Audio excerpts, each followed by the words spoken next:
So Donald Trump just said that drug dealers should be put to death. And I guess the question is, what degree is he talking about? Because he mentions these other countries and he says China doesn't have a drug problem. And I'm like, is he talking about, drug cartels that are murdering people and dealing in this really hard stuff?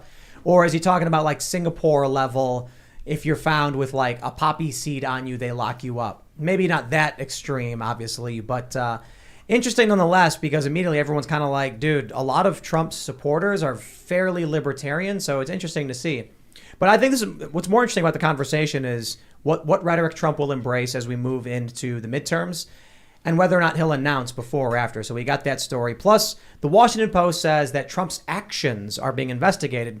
And it's such a vague, weaselly headline. Are they investigating Trump or not? Come on, come out. Tell us if Trump is being investigated. They said there is a criminal investigation and Trump's actions are involved, which sounds to me like they're saying, okay, it's not going to be Trump. And then we got another funny story. Democrats are boycotting Hulu because Hulu won't let them run the political ads they want to. Aw. Did you get what you wished for when you didn't want political ads on these platforms or when you wanted censorship because now you can't run your ads? Yeah, keep crying about it. My friends, before we get started, head over to timcast.com. The latest members only from the Timcast Uncensored After Hours show is hanging out with Zuby. You want to check this out? It's a really interesting show. The link is in the description below. You can also check out our show, Tales from the Inverted World. As a member, you are supporting our work directly. And we got a lot of fun and crazy stuff happening. Of course, you know that I took out a 96-foot billboard of my rooster, Roberto Jr., in Times Square, among other billboards. And we're really excited that we're going to be doing this big marketing push. And we're going to be asserting ourselves in these dominant cultural spaces. And it's with your support we can keep doing that. We're going to have a members-only show coming up tonight, which should be particularly interesting, considering our guest is former AG Matt Whitaker. Hello. So how are you? This is amazing. Thanks for coming, man. Yeah. Former Attorney General. I was looking for a way to tank my career. I think I found it. We're here to help you. Your career is now taken off. So, well, this is what happens when you lose a bet and with Cash. Is that what happened? Yeah, Cash and I are friends. We were playing some golf, and he said, "Whoever makes this putt, if you miss it, you got to go on Timcast." And so here I am. I'll take it. No, so, I'm glad to be here. Thank you for having me. Do you want to give a brief introduction for yourself, your work? Hello, I'm Matt Whitaker, former acting Attorney General of the United States. And as my friend Simon Conway on WHO in Des Moines, Iowa, which is the radio station that Ronald Reagan was on in Des Moines, always says, former Hawkeye legend, because I played football at the University of Iowa, and all-around good guy. There you go. Right on. So, you played the guitar earlier, too. You were jamming. Yeah, I'm not very good. I mean, I have a guitar. I have guitars. It's really kind of sad. And every probably 6 months, I determine, this is going to be the time when I pick it back up and get back into it. And then I realize, it's hard work, like anything else. Yeah. I'm really interested to hear about the inner workings in your work as acting Attorney General. So thanks for coming, man. This has been a blast. We've also got Mary Morgan. Happy to be back. I know you're all happy to see me. Hello, it's me, Mary, from Pop Culture Crisis on YouTube. I urge you to go subscribe. I'm here to dutifully shill for the show today. We talk about entertainment news, movies, celebrities. Go join us. Hi, everyone. Ian Crossland here as well. Good to see you from IanCrossland.net. Good to meet you, Matt. It's good to meet you. Appreciate it. I'm tremendously envious of your hair. Oh, thanks. And I don't say that very often, but I mean, if I had hair like that or did have hair like that, I would be more likely in a heavy metal band than former acting Attorney General. So life takes different turns based on the skills and abilities you're given. Speak the truth, brother. Let's get down to it. That's right. I'm delighted to have Matt this evening. Really excited to hear about what he went through in the White House, and I can't wait to get into it. Let's go. So here's the first story we got from Newsweek. Trump urges death penalty for drug dealers. Quote, China has no drug problem. Oh, my. They said Trump made the remarks in a speech he delivered in Las Vegas, Nevada, Friday during a rally for his endorsed candidates in the state's gubernatorial and Senate races. The speech was marked by two recurring themes for Trump, a demand for law and order, as well as an admiration for heavy-handed governance. He said, quote, if you look at countries all throughout the world, the only ones that don't have a drug problem are those that institute the death penalty for drug dealers. They're the only ones. You understand that? China has no drug problem. During a speech, Trump recalled asking Chinese President Xi Jinping if his country had a drug problem. Quote, I innocently and perhaps naively asked if there was much of a drug problem in China. Why would you ask? He didn't say this, but I'm saying what he was thinking. Why would you have such a dumb question as that? No, we don't have a drug problem. Why would we have a drug problem? There is no problem. Drug dealers get the death penalty. The trial goes very quickly. So instead of coming to into China, they go someplace else. We've had big drug problems over the centuries, but we don't have a drug problem at all. Now they don't deal in China, the former president said. So Matt, you were actually there. I take it. So he said he gave us similar remarks just today. Oh, okay. I got the old version of the story. Actually. Yeah, I'm sorry. at America First Agenda Conference put on by America First Policy Institute, which I run. I'm co-chair of their Center for Law and Justice. And yes, this is not. He said this actually while he was president as well. This is a theme that I've heard from Donald Trump many times. And I think his sentiment is spot on. If you look at the opioid, fentanyl drug overdose crisis in our country, we're losing over 100,000 people a year now in our country to overdoses. Yeah. In fact, more people die of. It's the number one killer for 18 to 45. But these are prescribed, aren't they? Not fentanyl. Not fentanyl. No. So the prescription opioids are a much smaller segment now. What's actually happening is people are that you've my understanding, and again I'm not a drug user, not a drug dealer, have never used an illegal drug, and so my understanding in talking to the experts and talking to people is that you build up a tolerance to opioids, and fentanyl's an opioid, it's a synthetic opioid, and so if you don't take it, it's laced in something else you take, or if you take too much of it, that it can just pretty much wipe you out. Now, this is not we also thought about at the Department of Justice, we reinstituted the death penalty because it had been a moratorium since the Bush administration on the death penalty, and one of the things we thought about was using fentanyl as the lethal agent in order to demonstrate kind of the lethality. Is that a word? Yeah. Yes. I'm sure people watching are going to get in an inner comment to tell me if it is or isn't. But it is, yeah. Only you can see that. But to demonstrate just how potent fentanyl can be. But so what does it do? Like when you overdose on fentanyl, you just kind of pass out? Is that what happens?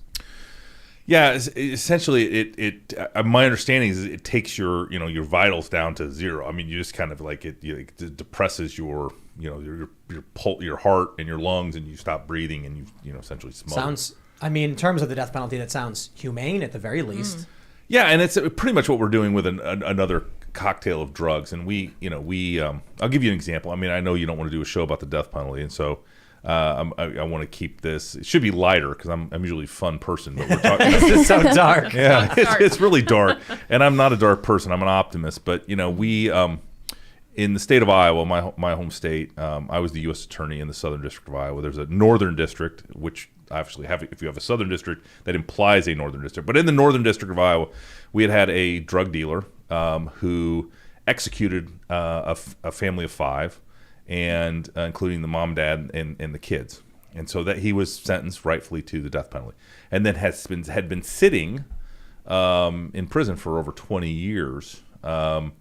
Because there was this de facto moratorium, even though Congress had said and the president had signed a law saying there is a death penalty in the federal system for certain things, they weren't doing it, and the Biden administration is now not doing it either. But this gentleman from Iowa, was put to death under the federal system in the Trump administration, and it was I knew a prosecutor who had done that case and had been around for 20 years waiting to see that, and he actually called me that day and thanked me and thanked the administration for finally giving that family that was still alive justice. But so going to Trump's comments, and just to clarify, no problem. So the article the article that I had sourced, because we had a couple of them, and I made this mistake, was that Trump said this more than once. He said it a couple weeks ago, and he said it again. We have the story here from 3 hours ago. Trump calls for quick death penalty for drug dealers. This one is actually, the headline is more overt.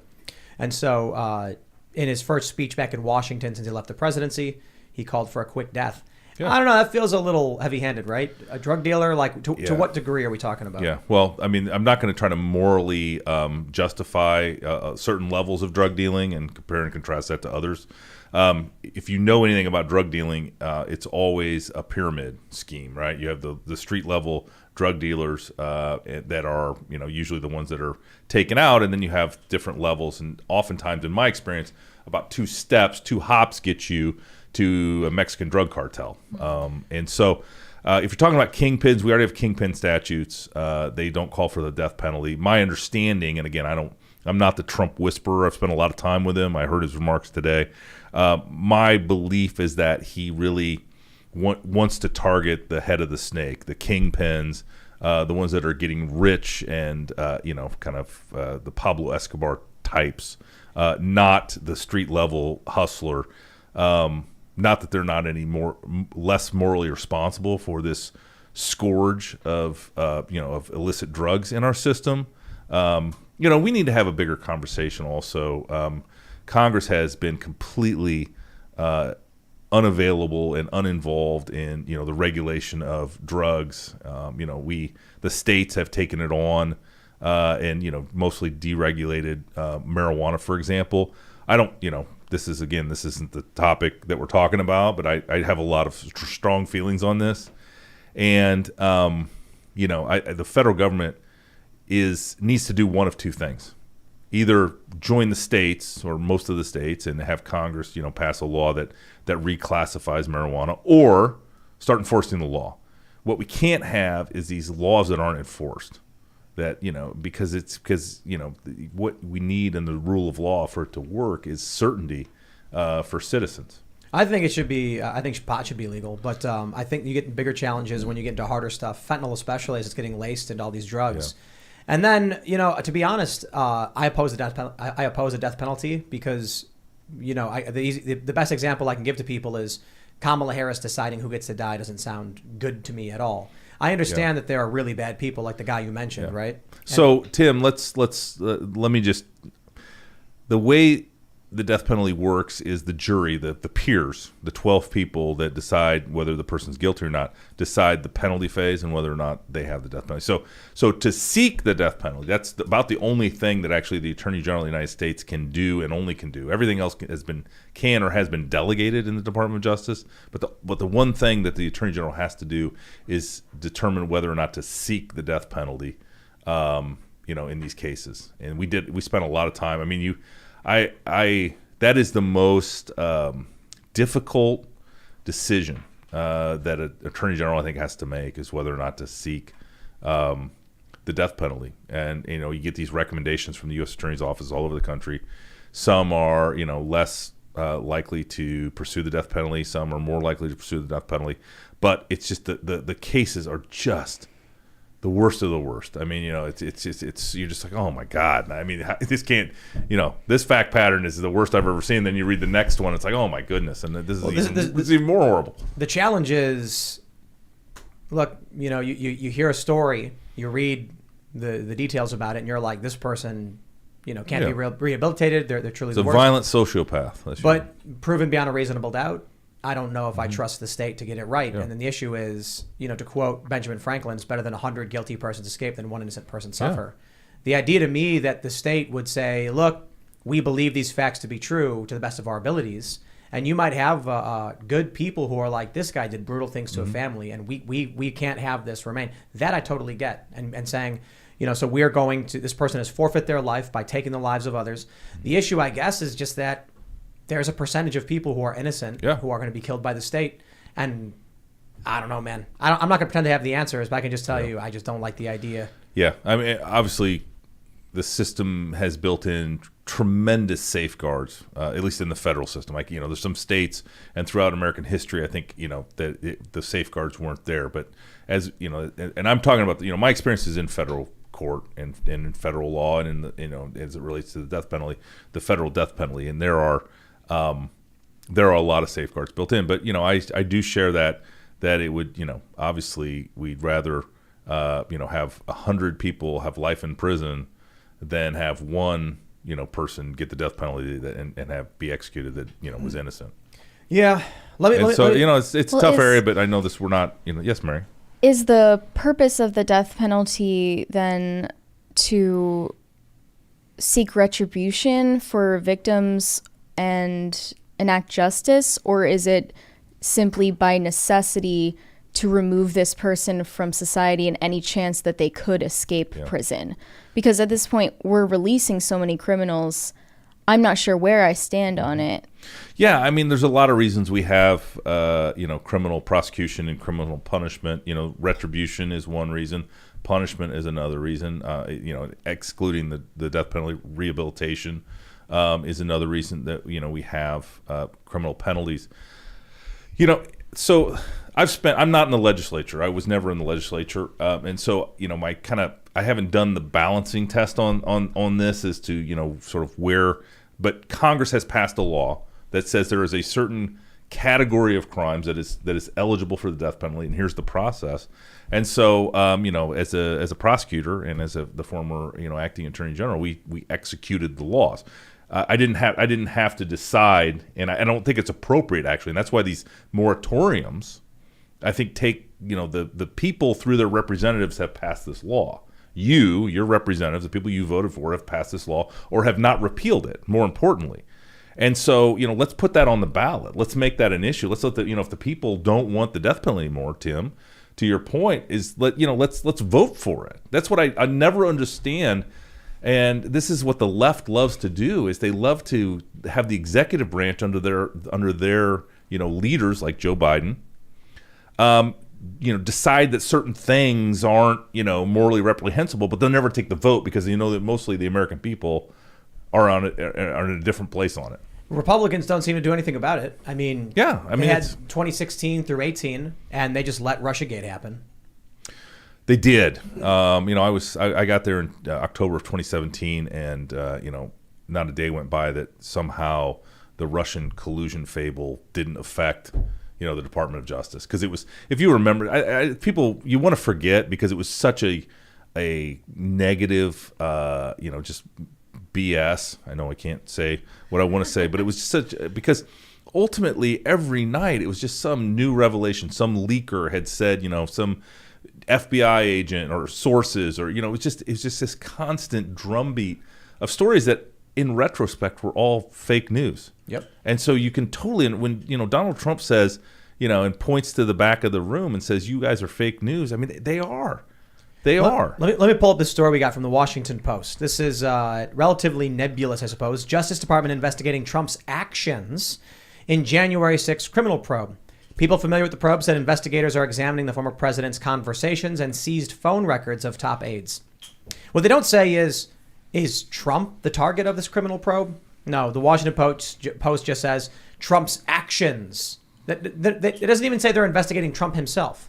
They may be passively referring to, well, Trump said this one thing. What does that have to do with it? And I guarantee you right now there's a panel on MSNBC wringing their hands, and John Dean's on there talking about, sort of his experience with Nixon. It's just a, and I mean, it's a trail of morons, quite frankly, that then will jump on a story like that and immediately wildly speculate, not only as to that Trump is the target, they'll say, not knowing, and then they will usually immediately convict him and suggest, again, say the worst possible things about him. It's got to be infuriating. Well, so this is never ending. I mean, Russiagate was a farce. It was a hoax. How come none of these people are being held to account? Mm-hmm. I mean, high-ranking individuals signing off on this stuff. You were I think you were in for about, how long were you in for? About a year as acting AG? 4 months. 4 months, yeah. Much less. I spanned 2018 and 2019, so okay, yeah, looks better on my resume. Right, that must be what I saw. Well, so I'm wondering, in your experience, then, I mean, you're there as AG. Why hasn't anyone done anything about this? I mean, do you think if Trump wins in 2024, maybe there will be some accountability for the lies? Yeah. I mean, I hope when you had Cash on here, he talked about his Durham watch and sort of what John Durham is or isn't doing. You saw how difficult the Michael Sussman prosecution, where it was very clear that he had lied to the FBI, and a jury in the District of Columbia is never going to convict right.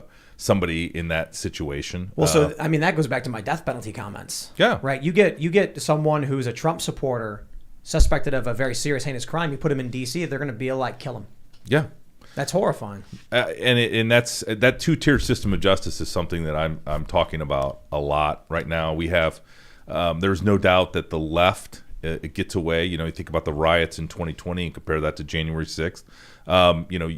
I'm sure that some smart lawyer could parse the difference, but it's really not. It's political violence. Yep. If those people outside the White House that burned the church right across the street from the White House, if they had they were trying to get into the White House, they had to build dramatic sort of night after night they kept trying to push the perimeter out first of all and build higher fences to keep those folks. I mean, there were police officers were assaulted. There was no doubt about that during those riots, and I'm going to make a bold statement here, but certainly those folks that participated in that over the course of the summer in Washington D.C. and looted Georgetown and just did all sorts of things. Nobody was prosecuted to the extent that the people that participated in January 6th. And I'm saying both those should be treated the same. Yeah. Like, political violence is never acceptable, but in this case, the American people see the different treatment of those folks. I've talked to people; they have no idea what 529 is.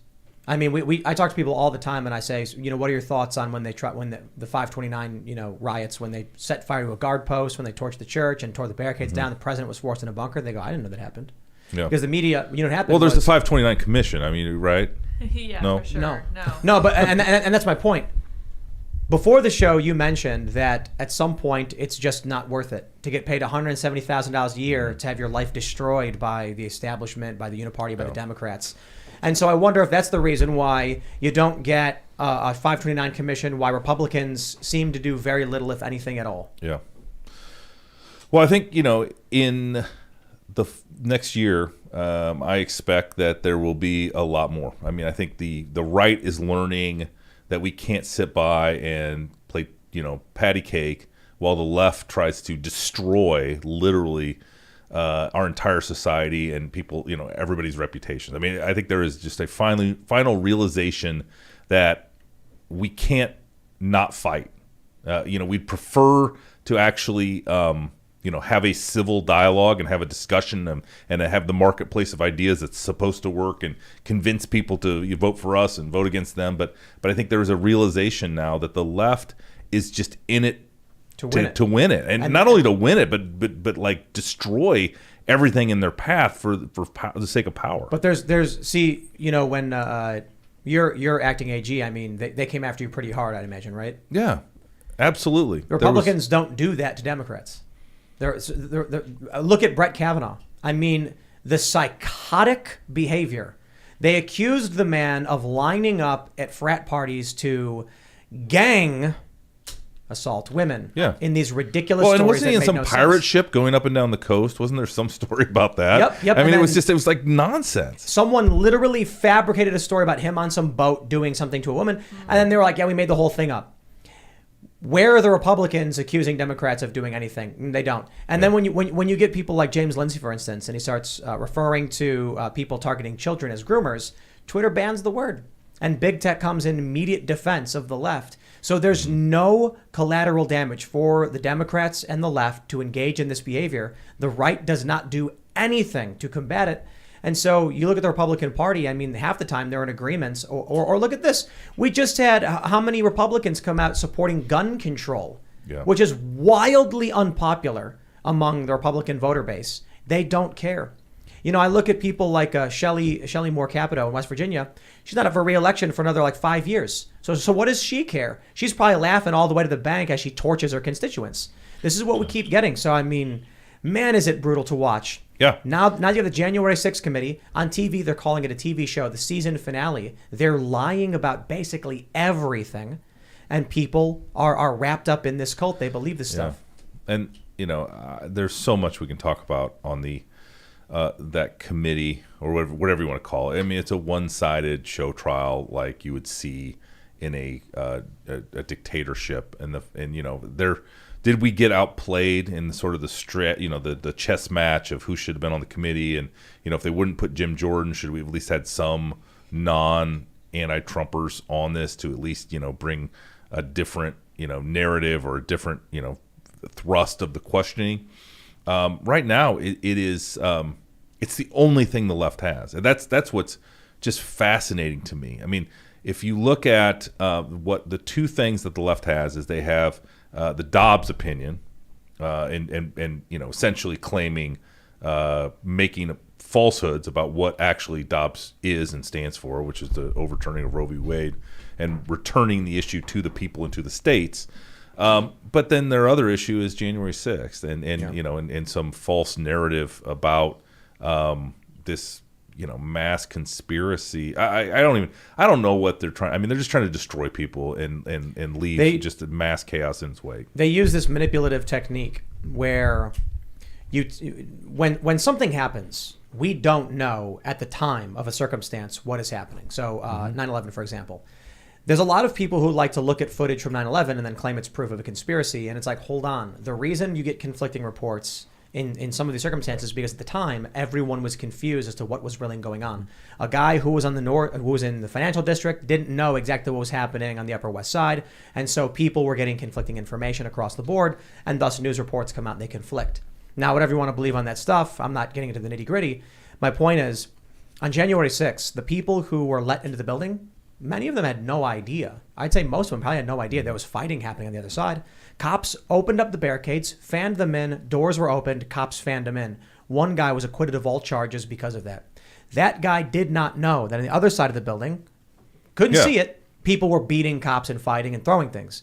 So what happens is, hindsight, the Democrats look at the most egregious moments, show everyone that footage, and then say, everybody in that building, that's them right there. And people go, wow. Mm-hmm. Well, and you know what they're also doing, in addition to those 800 and some people that have been charged with all sorts of various crimes, including illegal entering of a secured facility, they then say all 1.5 million people that were in Washington, D.C. that day are insurrectionists. I mean, people that weren't even close to the Capitol are suddenly swept in, and then they take the next logical step, which is all of you Trump supporters are the equivalent of the people that were assaulting police officers, and that's just we know that's not true. But again, there's nobody on this committee to give a counter narrative or to explain exactly what you just said, which is it all depends on what part of the elephant you're examining. Yeah, I think the fair point is to be a little bit optimistic is that the only thing they have is January 6th, and Americans don't care about it at all. Yeah. I mean, you look at gas prices, inflation, people care much, much more about that. And the news coming out of there is Joe Biden's going to be selling off 20 million more barrels of our strategic petroleum reserve, gutting the system. I think he's doing it, to be honest, because he wants Europe to be able to buy oil from us because Russia's cutting them off. Or fuel, I should say. Russia's cutting off their gas. Yeah. But if the left was really believed that they needed to help Europe, Joe Biden on day one would have said to Angela Merkel at the time, you need to keep building those liquid natural gas terminals. And really, did they shut down their nuclear power? Yeah, they've done everything to increase their dependency on Russia, and the fact that they didn't see this coming, is naive at the worst and intentional, really as the truth. It sounds intentional. I think it sure looks like it. I can't. This is one of those things that so my experience as being a federal prosecutor, sort of being someone that's run for public office twice in Iowa, and so I was just in Israel, but sort of the real politic of some of these global issues. I apply reason and common sense, and it doesn't add up. What Germany did over the last decade to end up in this situation with Russia, I don't understand. But maybe they just never didn't believe that Russia and Putin was as evil as he is. We had Zuby on the other day. He said he thinks it's a controlled demolition, that he sees what's happening and it's intentional. And I said, I'll give you an example. They say there's going to be a food shortage because of the war with Russia. Ukraine and Russia aren't exporting wheat anymore. Russia is not exporting fertilizer. Then the government of the Netherlands tells their farmers to stop farming. The UK and Ireland tell their farmers to stop farming. How does that make sense? It doesn't. Not at all. I wonder if the real reason they're telling their farmers not to farm is because they want to reserve fuel for the war effort or in preparation for something like that. We got people eat a lot of food. We got a major abundance of food. So maybe the thinking is tell the farmers, oh, it's climate change, you got to stop. And then what that does is reduces the amount of consumption of fossil fuels, of oil they use. We could divert that into other areas. Maybe, I don't know. But I'll tell you this, it's all intentional. That to me is an objective fact. You can't tell people the food shortage is coming, we're all going to starve to death. Hey, stop farming. Yeah. So you remember, I don't know, when 20 years ago when there was no iPhone, 20 years ago where you could 2007, 15? Yeah. I mean, maybe 10 years ago. I don't know. I'm not a technologist, but I have an iPhone. 2005, 6 is when there was no. Okay. That's right when it was introduced. Okay, so less than 20 years ago. And this is what surprises me about human beings. We're so innovative. We're always trying to solve problems and to make, life easier and to do all these things. And yet, in iPhone, less than 20 years ago, we didn't have iPhones. And think about what you can do with an iPhone. I mean, it's just extraordinary, even though, it tracks you and does everything, all these insidious things too. But somehow energy is different than an iPhone, that we won't evolve, that we won't, there won't be new technologies, there won't be better ways to, drive tractors and push cars around and all the things we use fossil fuels for. I believe in American innovation and especially Americans, but human innovation. And I think humans are not given enough credit to solve some of these problems. Whether you believe in climate change or not, you still, should believe, clean energy makes some sense, just as if we want cleaner air and clean water, it's clean as it's been in a long time. Ben Shapiro makes this point. He says all of these charts talking about the future due to climate change don't take into account mitigation efforts. Yeah, or innovation. Or innovation. Yeah. The changes that come, like the famous story of, they said at the turn of the century, 1900s, New York was going to be covered in mounds of horse crap. Yep. Because there's too many horses, too many people. What are we going to do? And the car gets invented. Now there's no horse. Yeah, crap. I think if you're the guy that had the buggy whip factory, I mean, your life was good until all of a sudden it wasn't. And I look at some of these, and that's why we need to make sure that we're not. I mean, we're always fighting the last war. We're always trying to win the last election. And I think on some of this, we're not really believing in the ability of human beings to solve these problems. No, I agree. I mean, because if we figure out a way, or if someone figures out a way to, for example, burn hydrogen, and all of a sudden, the output of that is water. I mean, those technologies are coming on. And cars already produce water from their exhaust. Right, and so. I don't know. I really think I look at the iPhone and what the revolution of technology in my life. I mean, I think nobody here except me probably had an answering machine. Oh, I had one. Oh, okay. Yeah. All right. Good. Yeah. Well, We all had answering machines. but we're old enough. Mary, no. But yeah. So I mean, I remember in college. You didn't, your home phone rang and you got home and you were excited because it said 2 or it was blinking, and you pushed it and you listened to the calls that had came in since you had left. I mean, and now, I mean, you can't, you can 24/7 being called. Oh, it never ends. There's this incredible. I want to ask you about your time as AG though. Yeah. And I'm just wondering. No, it's fine. I mean, when you were there, I mean, I know you weren't there for a long time. Did you see anything? I mean, obviously, Russiagate was bunk. Didn't you have the ability to look into it, to investigate, dig into who? Yes, so I supervised the Mueller investigation, and I'll never forget, and I've talked about this before. In fact, I wrote a book, Above the Law, if anybody wants to. It's available on Amazon.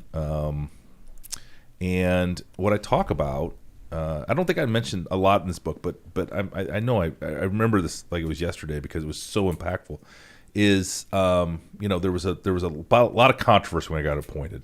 I had been on CNN as a commentator before I came to the Department of Justice, and for like 4 months they hired me to sort of be the conservative commentator. And one of the things I had said, which was very true, which is I could imagine that the President Trump would appoint somebody new that would come in and had control of the budget of Mueller and would reduce the budget, thereby limiting his ability and his scope and all that. And and I'd said that just as a commentator, no plan to do it. But then sort of everybody lost their mind when I got became the supervisor of the Mueller investigation. It was like I almost looked prophetic, like I had planned this. I was just literally just But is that what you did? You reduced the budget or what?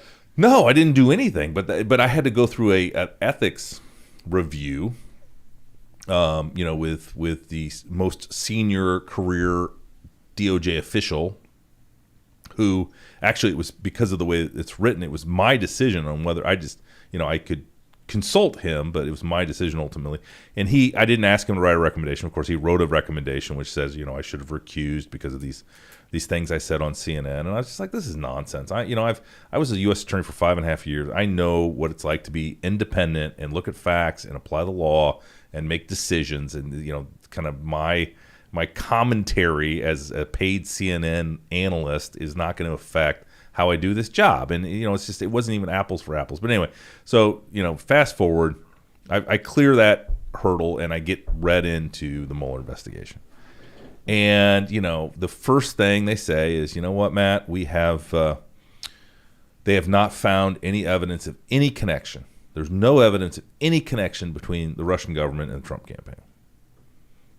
And I thought to myself, well, why do we have this investigation? And so then there were several other pieces and parts. And, one of the things I got read into, for example, was the Roger Stone investigation. There were several other components of this investigation that I was also read into and, given a status update on. But, at that point in time, you have a decision to make. And, life is all about, sort of replaying, did you make the right decision? Did they make the right decision? But the decision ultimately, and if you think about how the regulations played out, if I wanted to fire Bob Mueller or end his investigation, they had to be for cause. And so that was a big hurdle. And you also think about, doing justice. Is it better for Donald Trump to have a full report from Mueller saying there was no connection, or have Matt Whitaker, acting Attorney General, shut it down because there's no connection? Appointed by Trump. Yeah, and so the two things that in retrospect I now believe is that sort of the Mueller investigation was a total hit job by anti-Trumpers. It is literally the January 6th committee, but inside the Department of Justice. Well, what about Ukraine as well? Same thing. Yeah. That was just the train got rolling before they realized what the evidence was, and then they kind of were, Nancy Pelosi hates Donald Trump, and she had the power to get enough votes to file articles of impeachment and prove him out of the House. Full stop. That's why it happened. And I'm sure if Nancy was here and was honest, and not dealing with her husband's, legal issues, I think she would say, I cannot believe how tough Donald Trump is, how hard he fought, how good his defense was, and how he kept the Republican Party solid and supporting him through those impeachment trials. Half the Republican Party, maybe. Yeah, you lost. I think they feigned support. I think a lot of these guys, they feigned support. All right, name names of who feigned support. Lindsey Graham. He comes out he comes out on TV that's talking about how he's all in favor of Trump, but come on, you see him go walking down on the floor and he gives Kamala Harris a fist bump. He's not really behind the president. You look at you have in 2016 and 2018 the Republican Party entertained and allowed the RussiaGate nonsense to persist. Yeah, they could. You make a good point. Although I think Cash and Devin, we're trying to get to the bottom of it. It was just a lot. Agreed. There was I think the thing that we all forget was just how much smoke created by the FBI and by sort of the left and the Clinton campaign. How much smoke there was, you couldn't see through it, because you just, every time you'd run into something and be like, oh, that's, maybe I thought this was. It was a shiny object in smoke, and it was very hard to get to the bottom. And there were a lot of people that didn't want to get to the bottom of it, because they wanted that smoke there. They wanted to hamstring Donald Trump. And the question, that I come back to, Tim, and I'm sorry, I know this is your show, so I don't want to dominate the time, but that's what you're here for, man. What is so dangerous about Donald Trump? Why do people want to take him down so enthusiastically? Well, I got some ideas. It could be that back in 2009, it was, or I should say in 2012, it was reported that in 2009, the CIA had reported they wanted to overthrow the Bashar al-Assad, the Assad family in Syria, because they were trying to build an oil pipeline, the Qatar-Turkey pipeline, up into Europe to offset the Russian Gazprom monopoly. And Syria explicitly told the United States, we're going to support our ally Russia, not allow you to build this. In fact, we're going to get Iran to tap the same gas field, send it up through Iraq, so we could basically steal the oil, and then we can control oil prices into Europe, screwing with your allies. And so then, conveniently for the U.S., there was a civil war in Syria. The Arab Spring occurs. And we'll just throw it to, we'll fast forward a little bit to Ukraine, in which Gazprom controls a large portion, the largest, I believe, of natural gas flowing into Europe through there. Now they have the Nord Stream pipeline is coming from Russia.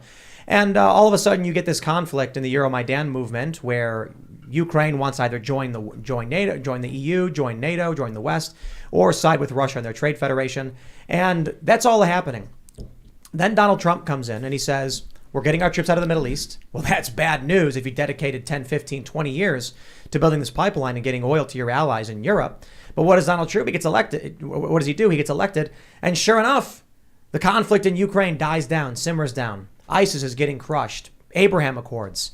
Well, that's big bad news. If you need the conflict to justify destroying the country of Syria to build an oil pipeline, or gas pipeline, the Qatar-Turkey pipeline, and now Joe Biden gets elected and it's right back on track exactly where we thought we'd be. Ukraine war lights back up. We got Gazprom back in the news, Germany feuding with Russia, and you have Donald Trump who was telling them the entire time to become independent, stop relying on Russia. Now, that's probably surface level scratching why they may be mad. It's very foreign policy heavy.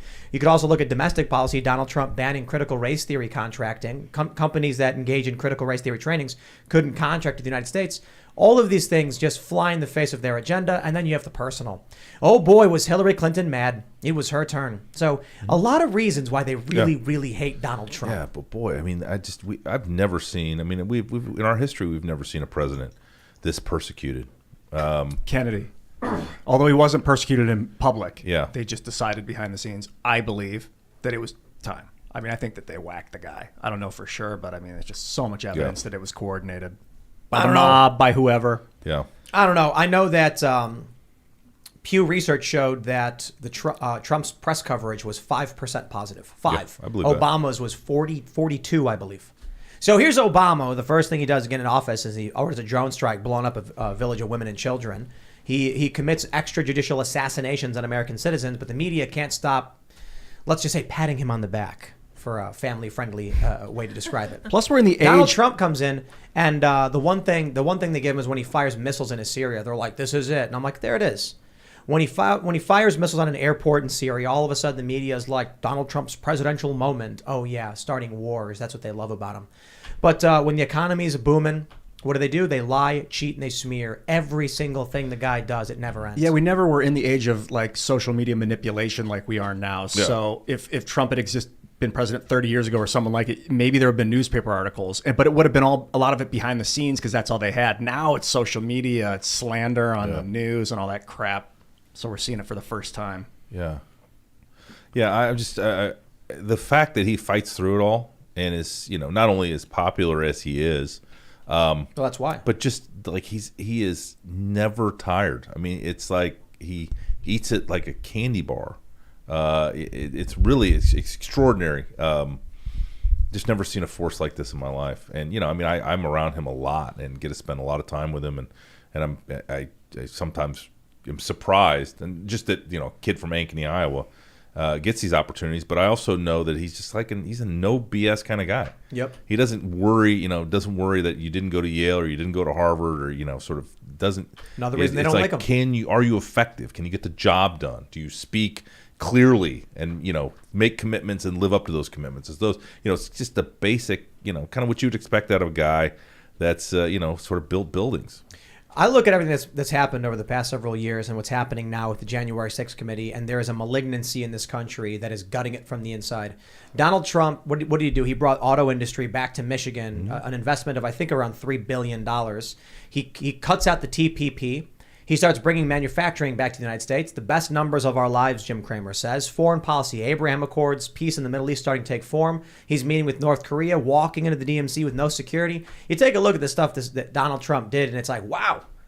one of the greatest presidents I've ever experienced. You know, I'm reluctant a little bit to say the greatest president, one of the greatest presidents. I've said that before, but I'm like, okay, I get it. I wasn't alive for a bunch of the other presidents, but in my lifetime, the foreign policy actions, not perfect, but really good. No new wars, getting our troops out of the Middle East, trying to make peace with North Korea, shoring up our borders, getting rid of the TPP, bringing manufacturing back. I'm just like, wow, all that stuff was really good for us. Yep. And then you take a look at the Democrats and everything they're doing now, and it is gutting and ripping this country apart. And it's because of people like Nancy Pelosi. Nancy Pelosi, who we know is enriching herself off of her position, that somehow she just makes these excellent stock decisions that everybody. She's a heck of a stock picker. Oh yeah. And then people make a social media account tracking her stock decisions. It gets banned. Yep. You know, you look at the level of corruption, the lies, the cheating, the stealing, and it just makes me sick. Yep. And the worst thing about it is, where is anyone to do anything about it? Yeah, and Tim, you might be onto something here, because I was just, as you were talking about all that,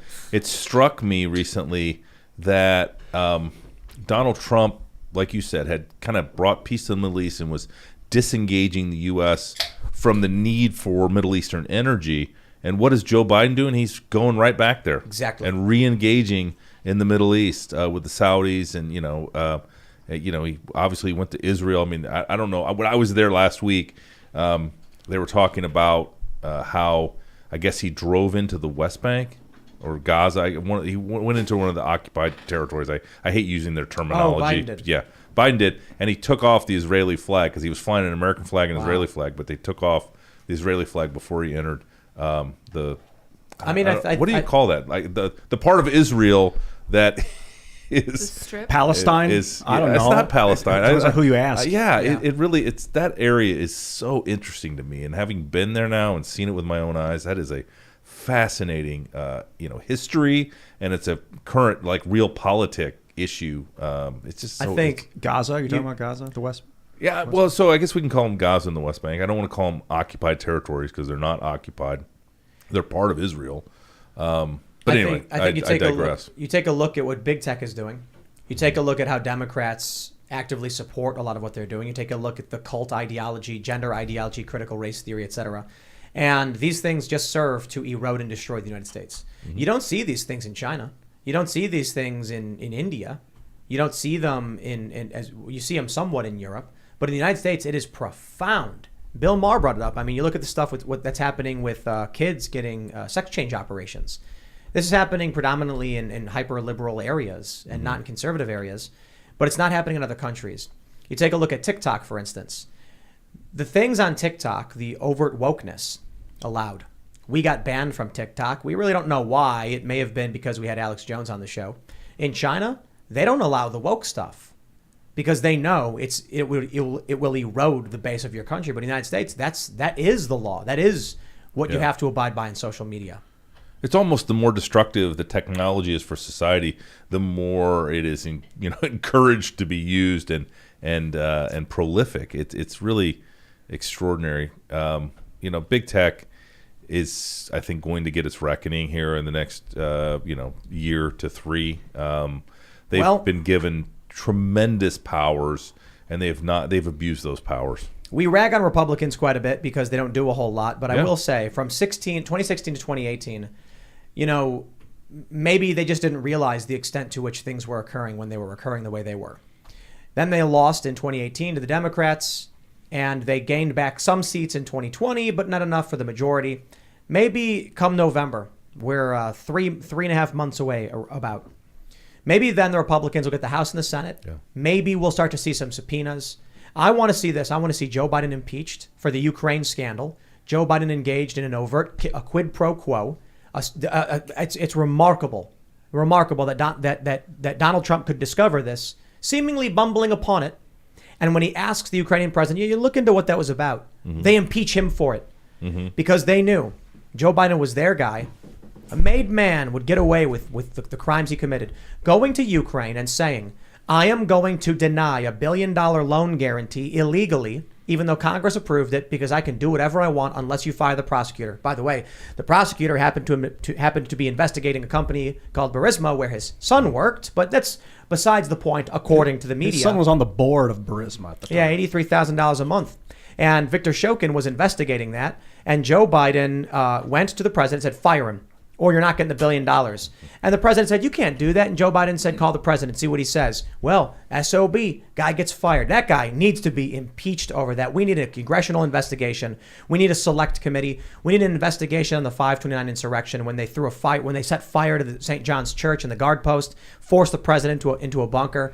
I expect to see subpoenas of all of the Biden administration officials. I expect to see subpoenas, contempt of Congress, everything they can do if they win. And you know what? That's what worries me.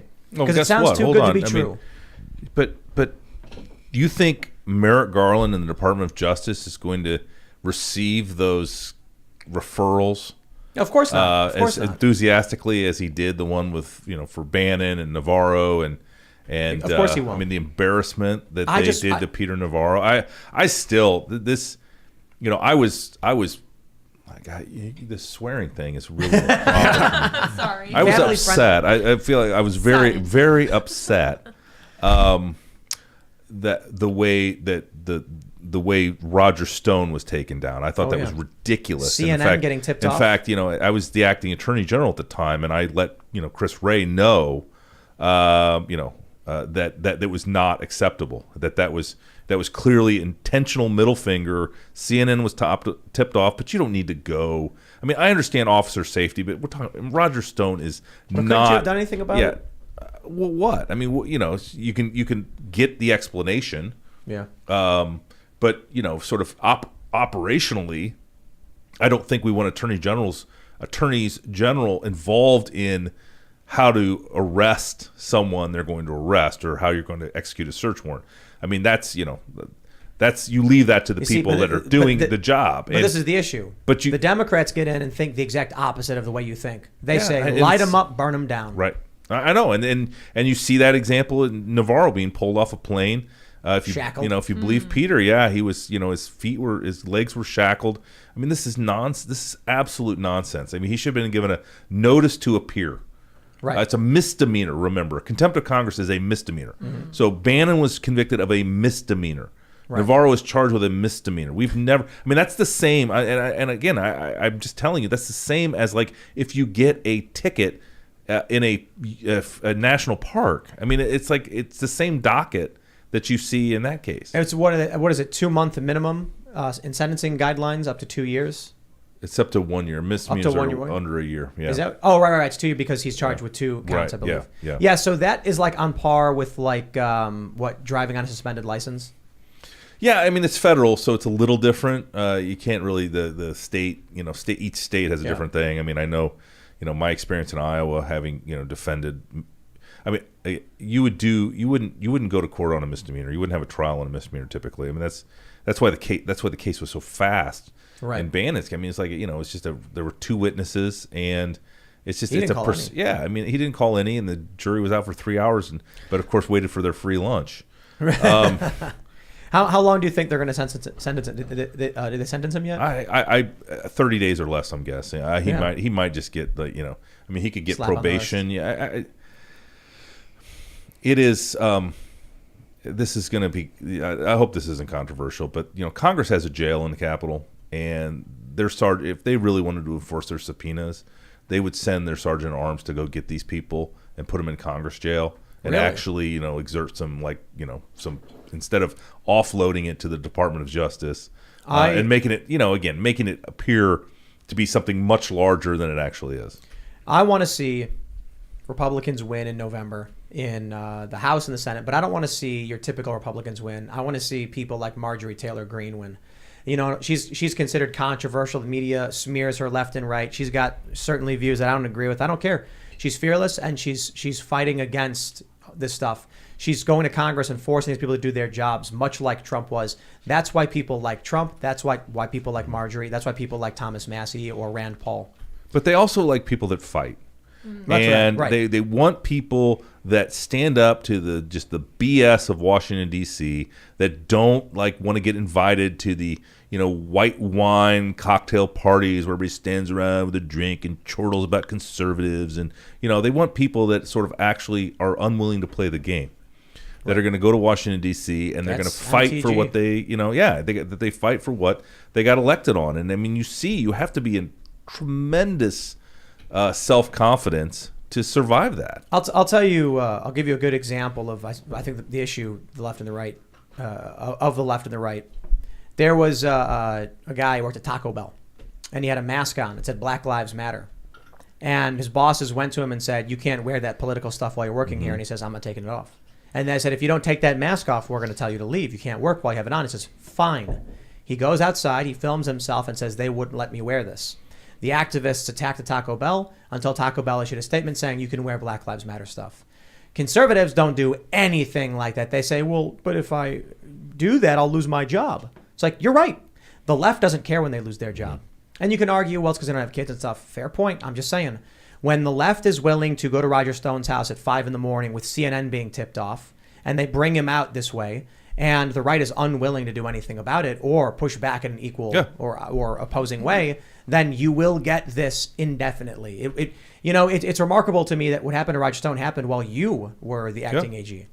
I mean, listen, I take responsibility for it. It was under my watch. I was in charge of the Department of Justice at the time. I raised holy hell as best I could. But, I just don't, this is philosophically, the best you can do is know that it shouldn't and won't happen the next time. Because and then it does. Well, I mean, it does and it doesn't. I mean, at least while I was there, we didn't have anything like that go down. But this is where we have to have a higher standard for all, no matter what party you are, for all public servants. We have to have a higher standard. We can't just have our public servants be like everybody else and hold them to the same standard, because it's going to end up, as it's going to be just a complete. Well, you're right. Blank show. See, you guys are killing me with the cluster. You're right, but here's the cluster issue. show. Thank you. Right now, you have these young progressive personalities on YouTube or whatever claiming Republicans are steamrolling everything. And why do they believe that? Because they think they should get universal health care, but those Republicans just won't let them. Meanwhile, the Republicans are actually compromising on everything, on most things. Gun control being the perfect example. When the Democrats on the left argue that Republicans are the roadblock because they're only giving you a little bit, meanwhile, the Democrats are arresting former administration officials, which is like the red flag of all red flags in terms of governmental collapse and crisis. Mm-hmm. The right being unwilling to do anything or saying, you know what, we're going to stand on decorum. It's like, congratulations, stand on your decorum. When they come and shackle your feet, let me know, and I'll salute you as you go to the gulag. That's what's happening. No, and I'm not saying that the right should unilaterally disarm. In fact, it's quite the opposite. We got to play the same game they're playing. We need to know the game we're playing and then play it well. But this does not end up well. I don't. If we just keep smacking each other, that's not good for the American people, and that's why the voters ultimately, need to get the right people. I mean, and throw the ones out that aren't working. And we need to have more primaries, and we need to have more, contested elections, and it needs to be from the bottom to the top. And it just, for me, we can't, we all learn as we go, and we all adapt and adjust. And I just don't think Republicans are learning as well as Democrats right now. Let me ask you about what happened with Lee Zeldin. So you have this guy with cat ears. I wouldn't call it. People are referring to it as a bladed weapon. Is that fair to say? Do you think? Would you consider so it's a self-defense device, but I mean, it is. It would if he had hit his neck or artery or something, he could have bled out. I mean, there's no doubt this is a very dangerous situation. You see this stuff, and it happened a couple months ago. We just saw some guy try to assassinate Kavanaugh, or at least made great strides to get to that point. Yeah, no, I mean, I think this culture of violence that we have right now, and it's very broad, but the political violence, I mean, it's just incredibly dangerous. Is this and it's is it we talked about earlier, is it going to be worth doing these jobs? Even being a public figure. I mean, it's not. It will be if you're a communist, if you're in a cult or you're ideologically driven. Like I just mentioned, this guy, He's wearing the Black Lives Matter mask at Taco Bell, and he says, "Fire me! I'm not taking it off." He's willing to throw himself, on top of the issue, because he'll sacrifice his position to wear that mask, and they give it to him because of it. And so you look at now what's going on with the violence. You've got people on the left who are willing to destroy their careers or get paid almost nothing to be in that position, and the right's unwilling to do it. They're saying things like, you know what, it's easier and more comfortable just to get out of here and do something else, and that's why they lose. So now you see this guy who attacked Zeldin, and he says, I guess the latest report is that he didn't know who Zeldin was or whatever. Okay. Yeah, I don't think you go to a political rally the day the governor puts out a statement about the guy getting up on stage holding a weapon and then telling him he's done, and then gesturing. I'm being very careful here towards his neck with it, whether it was for the mic or for his neck, whatever. I don't think you just do that randomly. But these are people who, when you get someone who's willing to sacrifice their livelihood and their job or their own safety, these are people who are willing to wear all black and firebomb federal buildings. Mm-hmm. I got to tell you, man, this is asymmetrical culture war, where the right is like, we're going to win when regular people wake up to the gas prices. And it's like, yeah, I think that's potentially true. A lot of people, working class families, are going to be looking at the $5 a gallon gas and it's $4.30 average right now, and they're going to be very angry about it. But how many people are indoctrinated and don't care about gas at all? How many posts have you seen on Facebook where people say, I don't care about high gas prices, January 6th is more important? Because I see those all the time. I see people who care are your more. Facebook friends? Well, I've got thousands of people on Facebook You posting. Cleanse that list of crazy people. Well, even Biden said it's worth it so we could take a stand for Ukraine. We did the right thing. Republicans and Even people though on they the were right up before that even happened. don't want to sacrifice anything. Yeah. And the left will sacrifice themselves. Well, they don't want to sacrifice. They have a lot to say. I mean, a lot of Republicans are very successful and have ambition. I mean, and have goals and desires, and want to accomplish things not only for themselves but for their family, and they want their family to be successful. So I hear what you're saying. There's so many of these people, especially people, many Republicans retiring. They don't want to be involved in it at all, so they're like, I'm just going to retire. Yeah, because it's not worth the money. Maybe you made enough money. It would be so easy for so many of these people. You don't need that much money to retire forever. And so what I see is... What is the number? To retire forever? Yeah. I mean, let's just look at the average retirement. If you wanted to be a regular person, and you retire on $500,000 to $1 million. Mm-hmm. Now, most of these people in Congress, I think half of them are millionaires or some ridiculous number. Wouldn't surprise me. I mean, their retirement benefits are also very good. Right. Nancy Pelosi's net worth is $135 million. She could leave at any moment. She never has to work a day in her life. You just got 2 fridges full of ice cream, by the way. Really expensive ice cream, too. Yeah. These are people who just want what? power. Yeah, she made a video during the pandemic where people were hurting and broke, and she's like, look at my $50 ice cream. It's very good. And everybody was like, thanks. So disgusting. Oh, yeah, that's Nancy Pelosi for you. She should retire. Well, what's even more disgusting is Tim doing Nancy Pelosi. Mm-hmm. Yeah, I tried. that's even worse. I had to make it even more disgusting. That's how she talks. You hear the sides of the back of your tongue smacking on your inner cheek. The way I see it, man, is I get it. Yeah. Look, we here at Timcast, we're successful. So I hear. It would be so easy for me. I wish my podcast was this successful. We've got a bunch of new shows we're launching, and I'm going to break down for everybody why we do what we do. I think I mentioned this last week. Timcast.com, what was the first show that we launched? It was Tales from the Inverted World, true crime, mystery, history podcast. Why? They're very popular, particularly among women. We already have a political podcast where we talk ad nauseum about all of these issues. Yes. Then we launched Pop Culture Crisis with Brett Dasovic. We brought on Mary Morgan to co-host it because that's not political. Because the goal for the website isn't just to argue with people and say, hey, that thing they're doing on TV is dumb, and that thing that they said in Congress was stupid. It's like, we got to change culture. We got to change it all. But here's the crazy thing. I don't think people understand how difficult it is to do all of this, how much time it takes.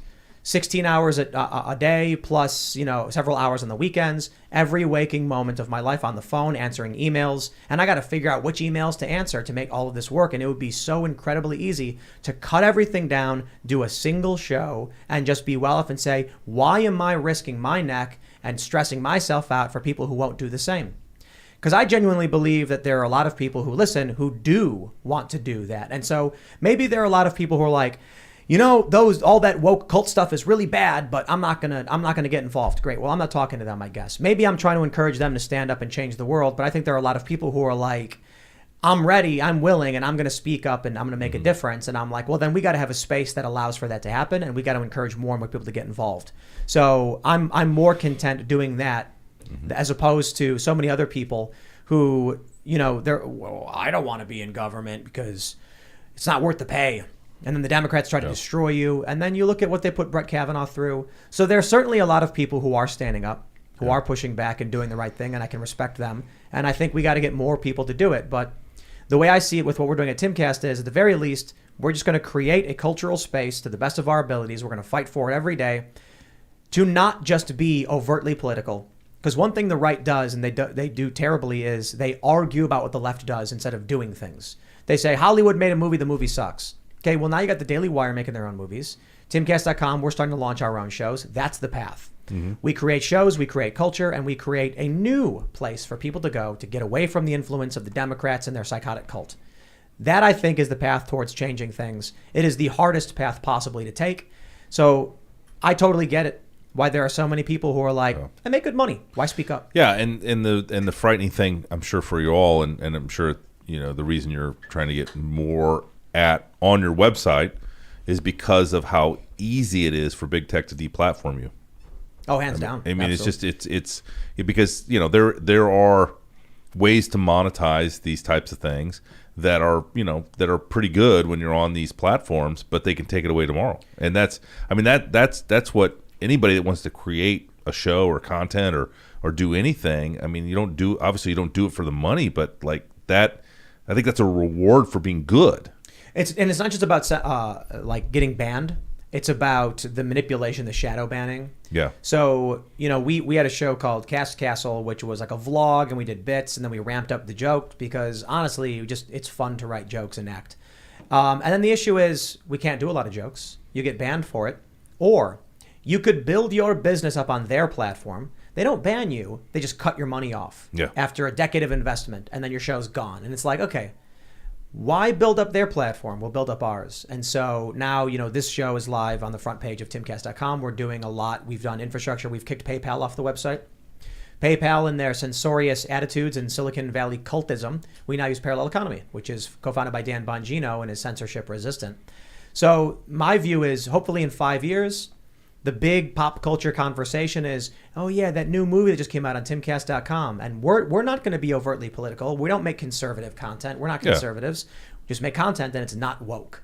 And we'll create a space to call out the lies the Democrats have been pushing.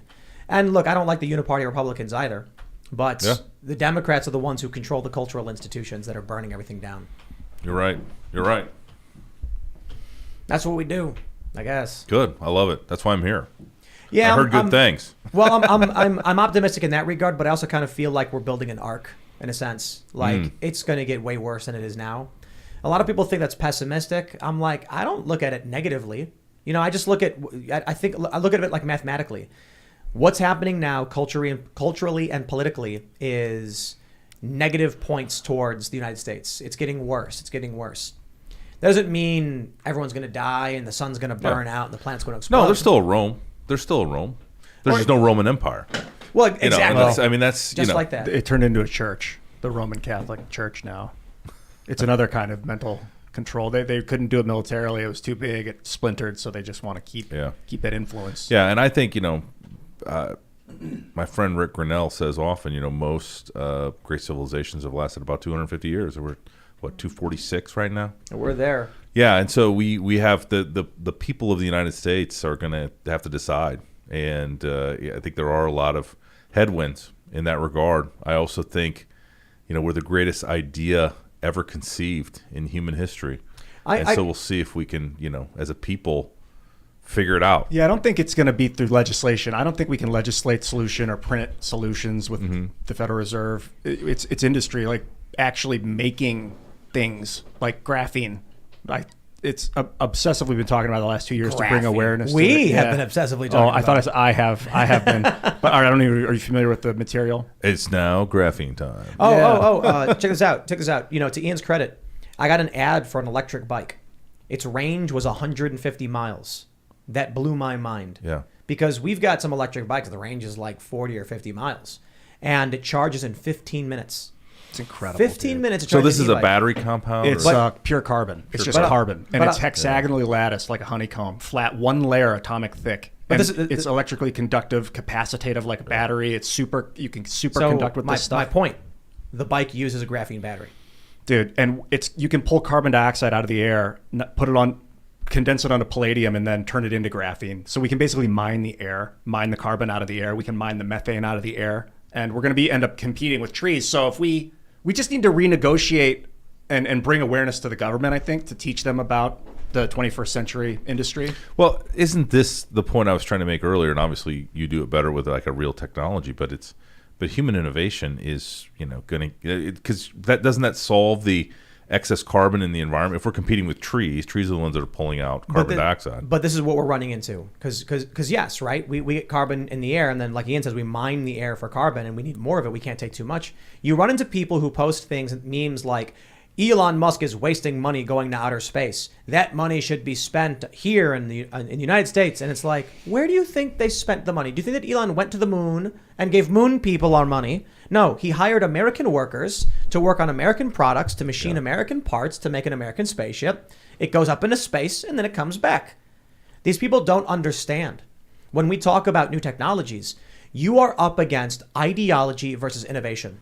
And the ideologues are saying there's too much carbon, therefore shut everything down, take away people's fuel, let the diabetics die when their refrigerators stop working and they don't have insulin anymore, and that will solve the problem. And then you have the innovators saying, can we, mine carbon from the air to reduce the parts per million so that we can offset global warming, but then also use it for something innovative? No, they don't want to give you the chance.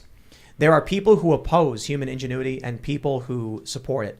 And right now, the Democratic Party, what are we watching right now? Joe Biden selling off 20 million barrels of the Strategic Petroleum Reserve. A decent amount goes to China. They say the reason is because China, it legally has to go to the highest bidder. So Europe and then China, they get it. And my question is, Joe Biden, if he comes out... Which makes no sense. I want to just hang a lantern on what you just said, which is true, but it makes no sense. It's the United States Strategic Petroleum Reserve. It's not supposed to be sold off. It's supposed to be used. It's not to be but auctioned. They're trying to lower the prices. So the question is, if Joe Biden comes out and says he's going to get us off fossil fuels, and then you see, I think Germany, they shut down their nuclear plants, right? Is that what happened? I believe so, yes. I think so. I don't know. You want to fact check that? Correct. I have heard that. They did? Yep. And they might have I'm to wondering open it then, Greta Thunberg says, we don't want to wait until 2030. We want to stop fossil fuels now. And it's like, it just sounds like they want to kill people. That's all it sounds like. That we've got a food shortage coming and they say stop farming. We've got a fuel crisis and they're saying sell it off and shut down our power plants. And I'm like, you just trying to get rid of humans? Bill Gates wrote 4 years ago, we have to stop poverty in Africa because they're having too many kids. So there'll be more poor people. And I'm like, so you're not saying kill them. You're saying don't let them exist in the first place. It sounds an awful lot like they're just nuking the system on purpose. I think a lot of it is ignorance. Like maybe there are some destructive people that want to wipe out a segment of the population just for whatever short-sighted desire. But the people that want to create less carbon don't seem to understand that we can pull it out of the atmosphere pretty readily. Well, that's the point. Ideology versus innovation.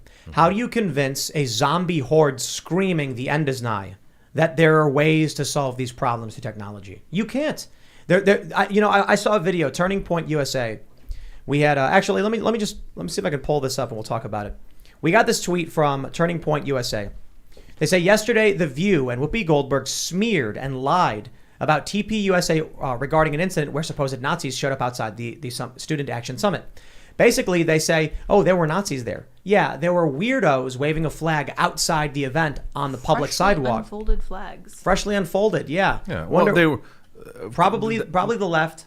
It was, the left created this story. I mean... Then Whoopi Goldberg says they were in there. They were in there. She's forced to come back out and say they weren't in there, but they weren't inside the building, but they were mixed in with the people. It's all just outright lies about everything. So so instead of the same saying, person who got in trouble for what did she say? The Holocaust wasn't racially motivated. Yeah. Now let me play this clip for you. Bad takes. all Let me around. play this clip for you real quick. And avert your ears, children. This may be rather shrill and annoying. You've been warned. Get up, fight back! Okay. Get up, fight back! Guys, it's a You should kill yourself. I should kill myself? Why? Why should I kill myself? Get up, fight back! This young woman screaming for literally no reason, nothing she understands. How do you say to her, ma'am, did you know that we can solve the problem of climate change by mining carbon from the atmosphere? Put it in a song, a hit song, because that gets the mindless zombies to dance along. Perhaps. Ian, write a hit song called We Can Mine Graphene from the Air. That'll be good. And then these people will start screaming, and then you play the song. No, the problem is you know what I think? The zombie hordes hate. They want to hate, they hate. And it's like that, you know that meme where the guy says, I'm angry, and the guy says, here's a solution. And then he burns and says, I don't want a solution, I want to be mad. angry. He's like, I'm mad. I want to be mad. Yeah. This woman's screaming. And I got to tell you, I don't know her personally, but I will tell you my experience, having been at these protests, there's no reasoning with these people. None. Not in the moment. protests, Not in the yeah. moment, for sure. No, not at all. Not ever? I've been to their meetings. Even those are impossible in a room with a bunch of people. Like, good luck. No. I'm I went to talking Occupy about. Wall I'm talking Street. It's about impossible. the private rooms at Occupy Wall Street where they were squatting inside one of the buildings. Yeah, that no one knew same. about. I wonder if we were at the same meeting. That Maybe would have been awesome. And everyone's sitting down in small groups having conversations, and these people are zealots. They don't care. You are dealing with ideology versus logic, and they don't care. Yeah, you can't head on it. You got to subvert it and kind of make them believe it without them realizing they're believing it, which is why I put No. music and things like that. You misunderstand. I agree with you on that point. But what I'm saying is, they want hatred. Yeah, it's addictive. And so if you tell someone, I got this really good idea that we could mine carbon out of the atmosphere to stop climate change, they would say, I don't care. I hate these people. I hate these people. Hate is like real. It's something that they can, like, at least they know they have control of something as long as they can continue to feel. And when it goes away, then it's this uncertainty that can lead to like terror. And so they snap back to what they know. That's kind of a natural human phenomenon. I was in San Bernardino.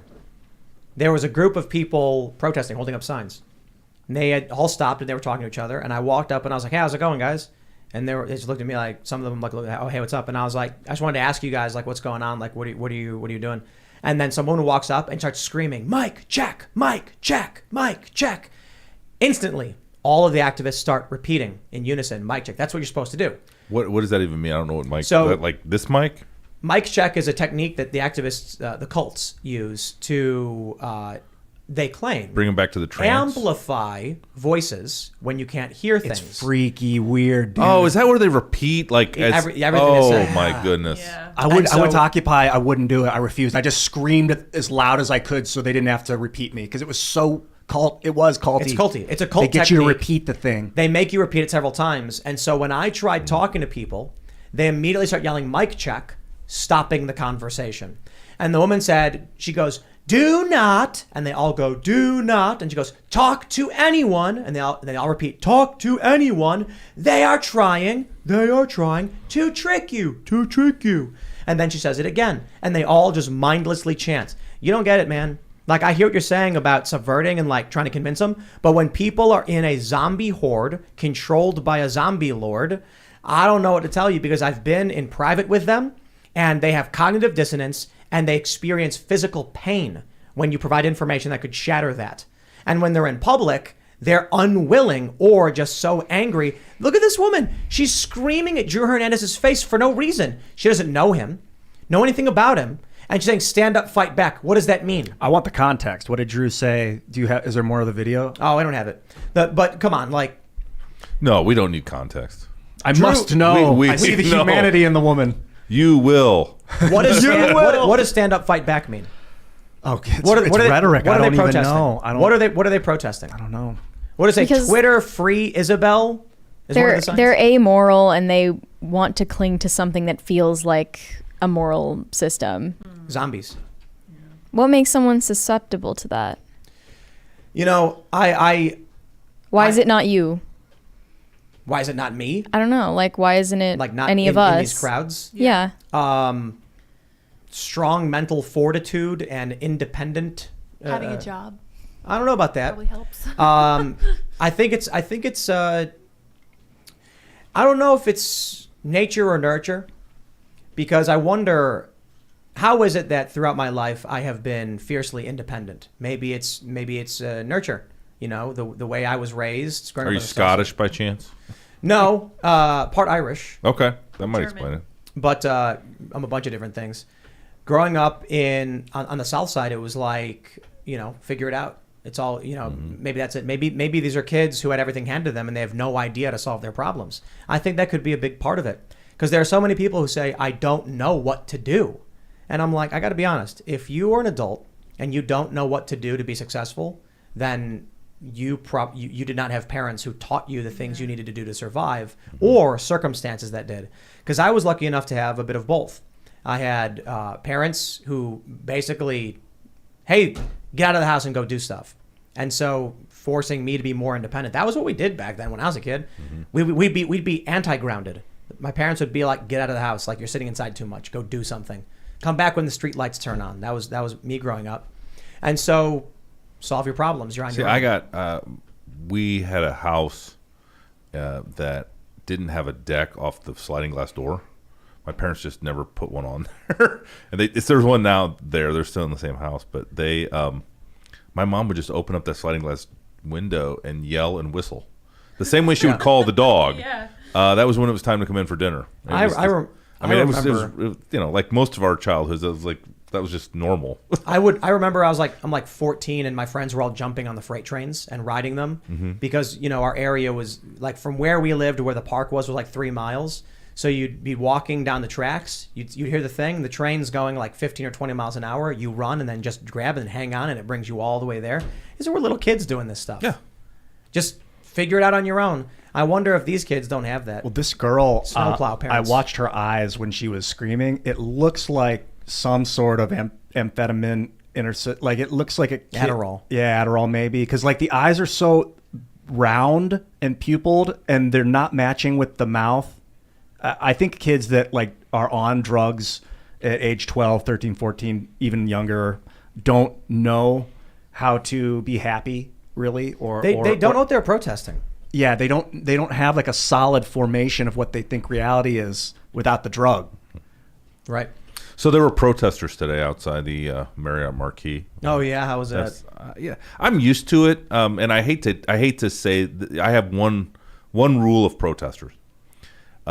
Please write your signs so they can be read at about 35 miles an hour. Because for some reason, Jeff Sessions, when I was worked with him, had a lot of people that didn't like him and had a lot of protesters that would show up everywhere we went around the country. And these people would write these very convoluted signs that didn't make any sense. I mean, there were a couple like 2-word ones like F you, like that made sense. I get your perspective, but Remember when someone made a sign that said Rahm Emanuel likes Nickelback?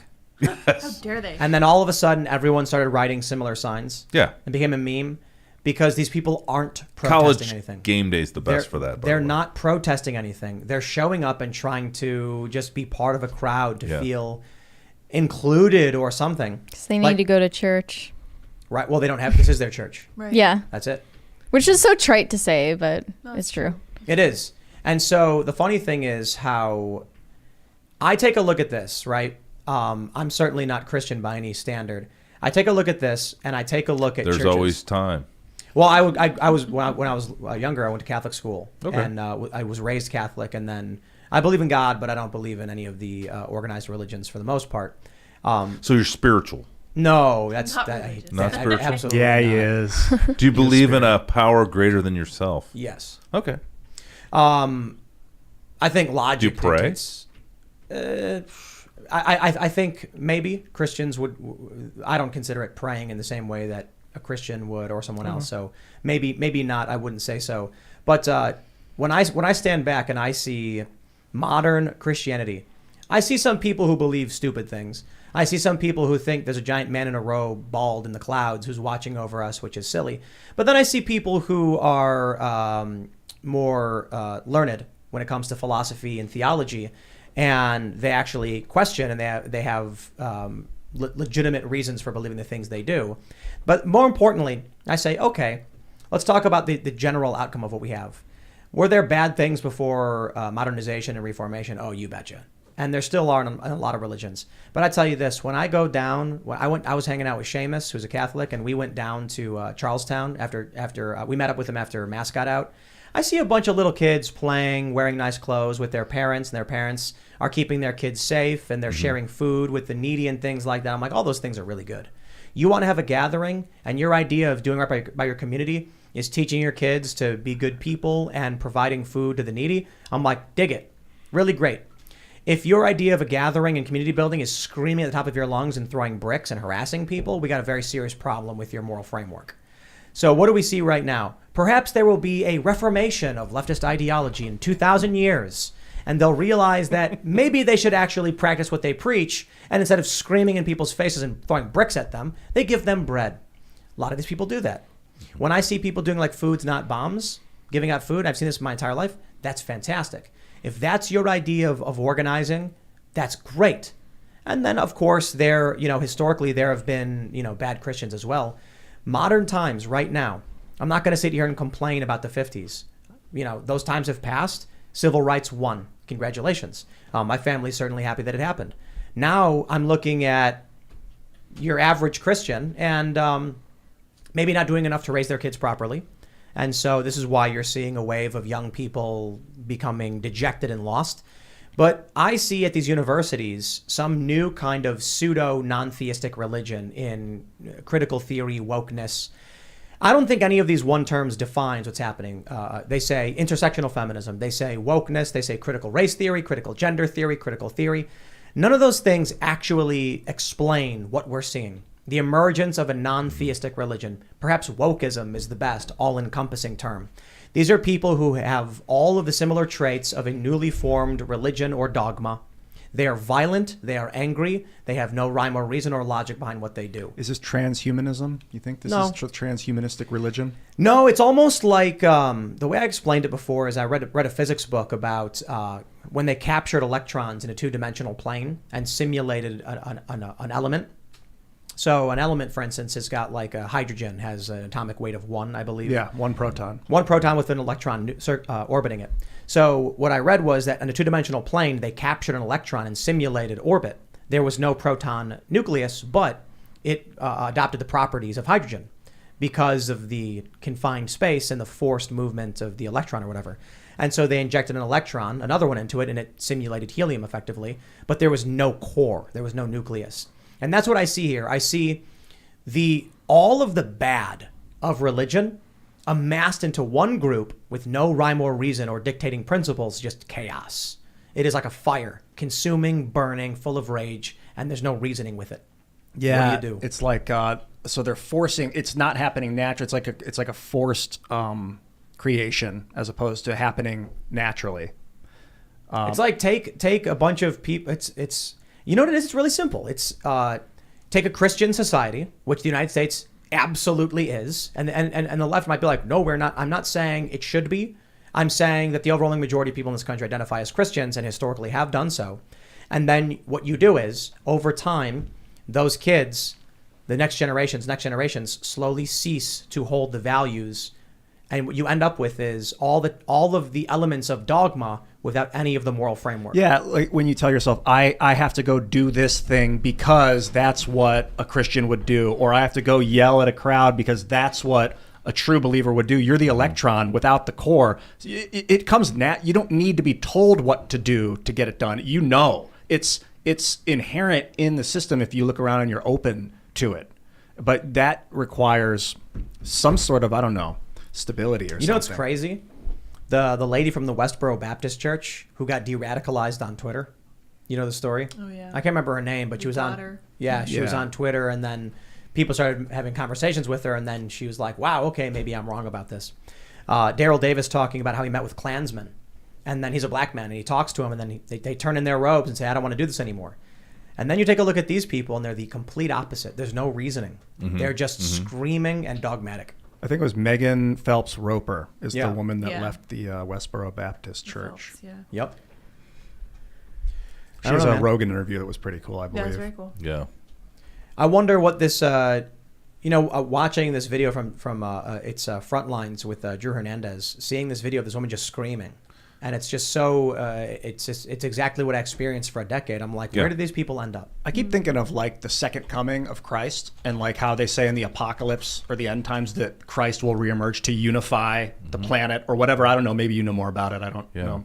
But that maybe that's what we need right now with like obviously Islam and Christianity, but now this too. Yeah. Well, I mean, obviously Christians, including myself, believe that Jesus will come again. He promised he would. There's some belief that he will come through the East Gate on the Temple Mount. I was just there a week ago. He was not there at the time.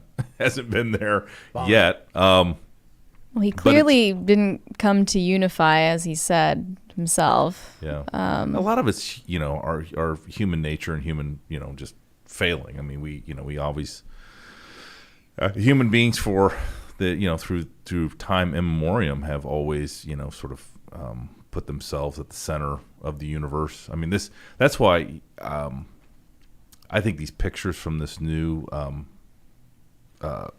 satellite that are bringing 150 million years of have been extraordinary.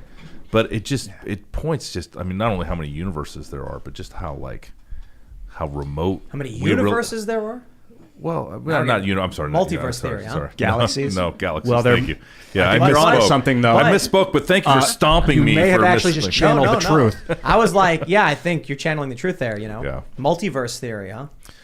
Well, this is something that I've had deep conversations with smart people, and at the end of the day, physicists can't explain where what it's expanding into, and it just gets really, and the curvatures and things bending and donuts and all that, and I think these pictures are just extraordinary, because if you look at the size of, what was it, the size of like a pin, the head of a pin, and it had all of these galaxies in it. Now and you want to know.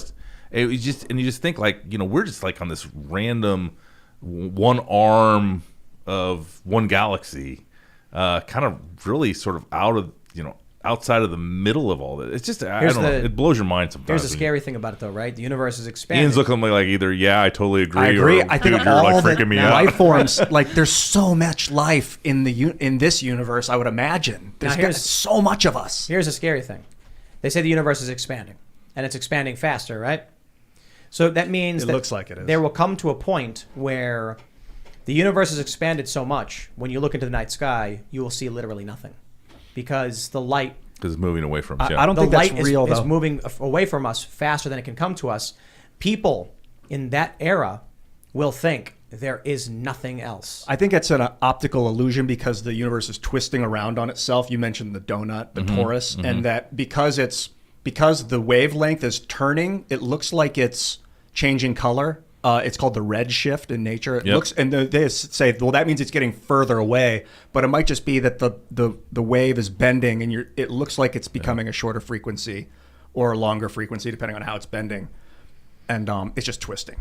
That's Okay. Perhaps. And Yeah. perhaps we'll go to Super Chats. Yes. If you haven't already, would you kindly smash that like button, subscribe to this channel, share the show with your friends if you like it, and head over to timcast.com, become a member. We're going to have that members-only show coming up at 11 p.m. Last night we had Zuby on. That was a really great conversation. And, of course, you also want to check out, if you're looking for something to do while you're on a road trip or it's late night and you're trying to chill, Tales from the Inverted World. These episodes, we've really cranked up the production value.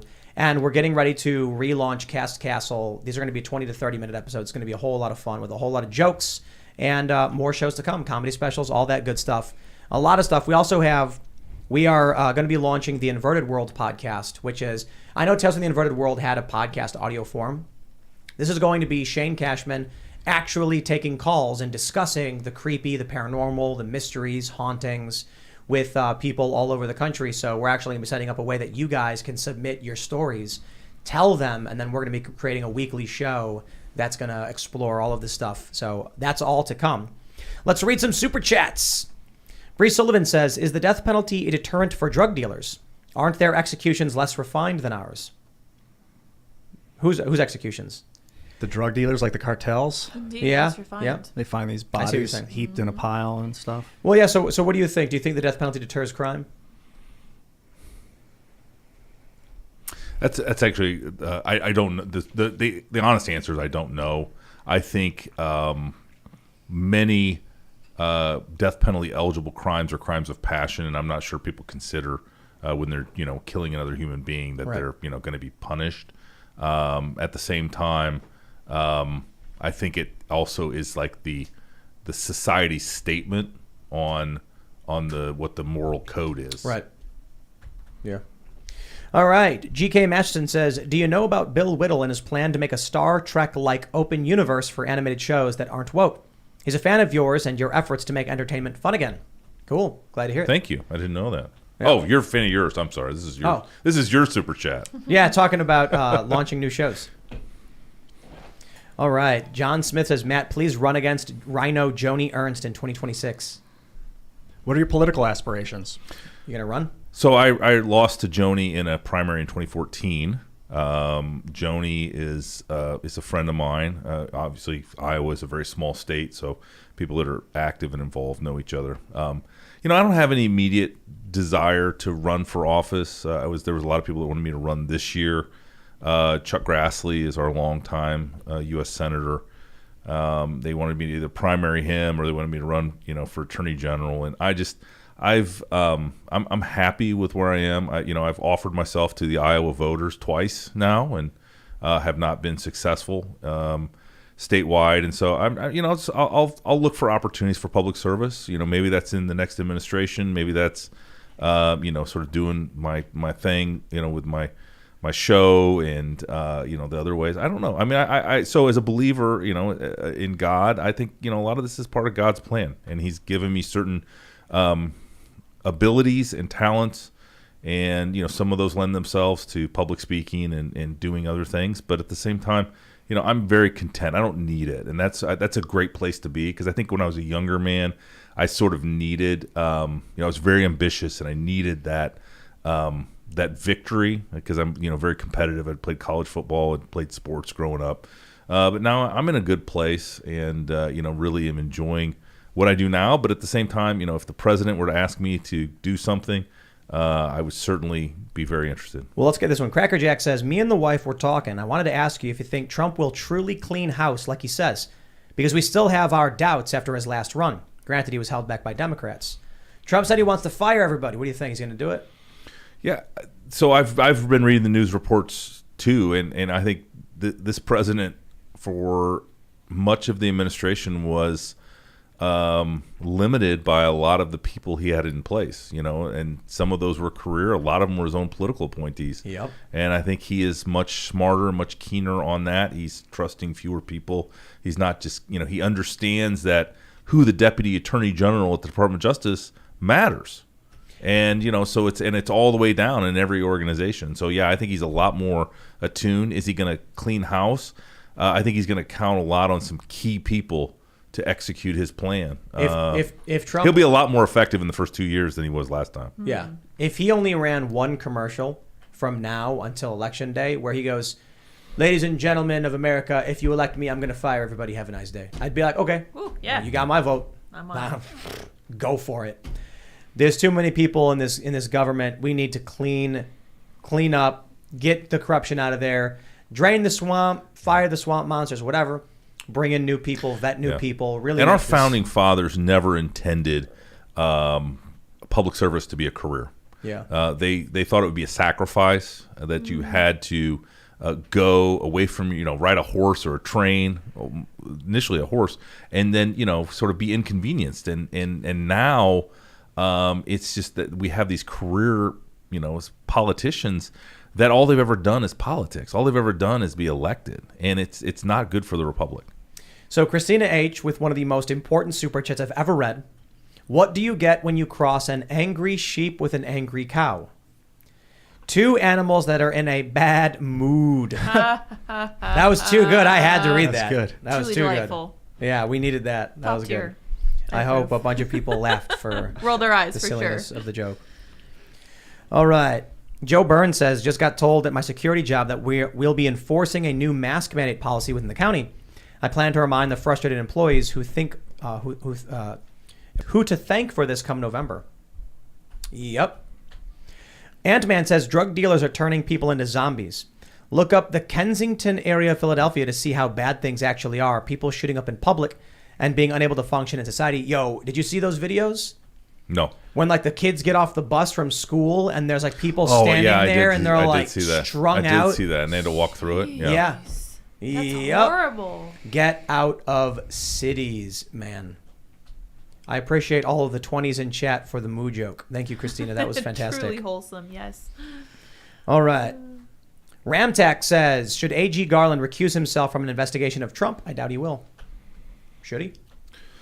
Well, he would have to do the same, analysis for whether or not he has a conflict. I'm just off the top of my head, I can't think of anything, but I haven't thought through the facts and circumstances. All right. He certainly should recuse himself for Hunter Biden. I don't think there's any doubt about that. We should get a special prosecutor. Yeah, no, there should be a special counsel appointed. I just can't imagine a world where but this is, left does, if you remember, this is a long tradition of the Democrats in control of the Department of Justice never taking the political appointees out of prosecution decisions. They just won't do it. All right. Greg Cox says the government supplied cartels with weapons, fast and furious, and shuttled drugs to inner cities. Freeway Ricky Ross. Our government is broken fundamentally. Trump says it constantly. Why should we trust him on this as he is part of the system? I think Trump tries. I think he tried. I think he made mistakes because he was naive. I think Trump thought that if he got elected president, he'd be able to get the job done because, well, he's the president. Then he realized there's a bureaucratic state that's gumming up the works.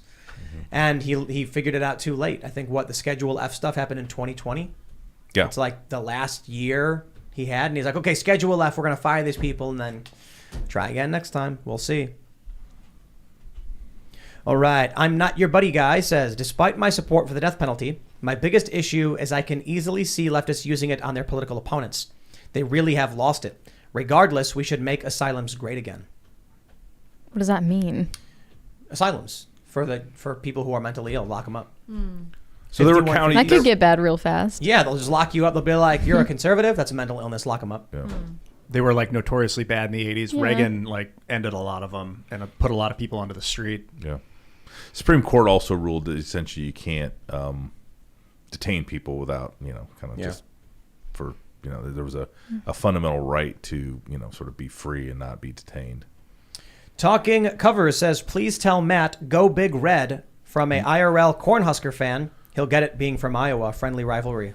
Oh, my goodness. Everywhere I go. I mean, I'm telling you, everywhere I go, these Nebraska fans are always, want to be representing. And I don't think they've beat us in like the last 6 or 7 years. What position did you play? I was a tight end. Nice. You're in the Rose Bowl, right? I played in the Rose Bowl in 1991. And were you blocking a lot, or did you play pass? So I caught the chat should be able to look this up, but I caught like 22 balls over the course of my career, 2 touchdowns. Had a good time. It was a great way to pay for school. All right, we got one for you. Greg Cox says, this guy was acting attorney general. Does he not read the filings that cross his desk? Didn't he have access to the previous filings?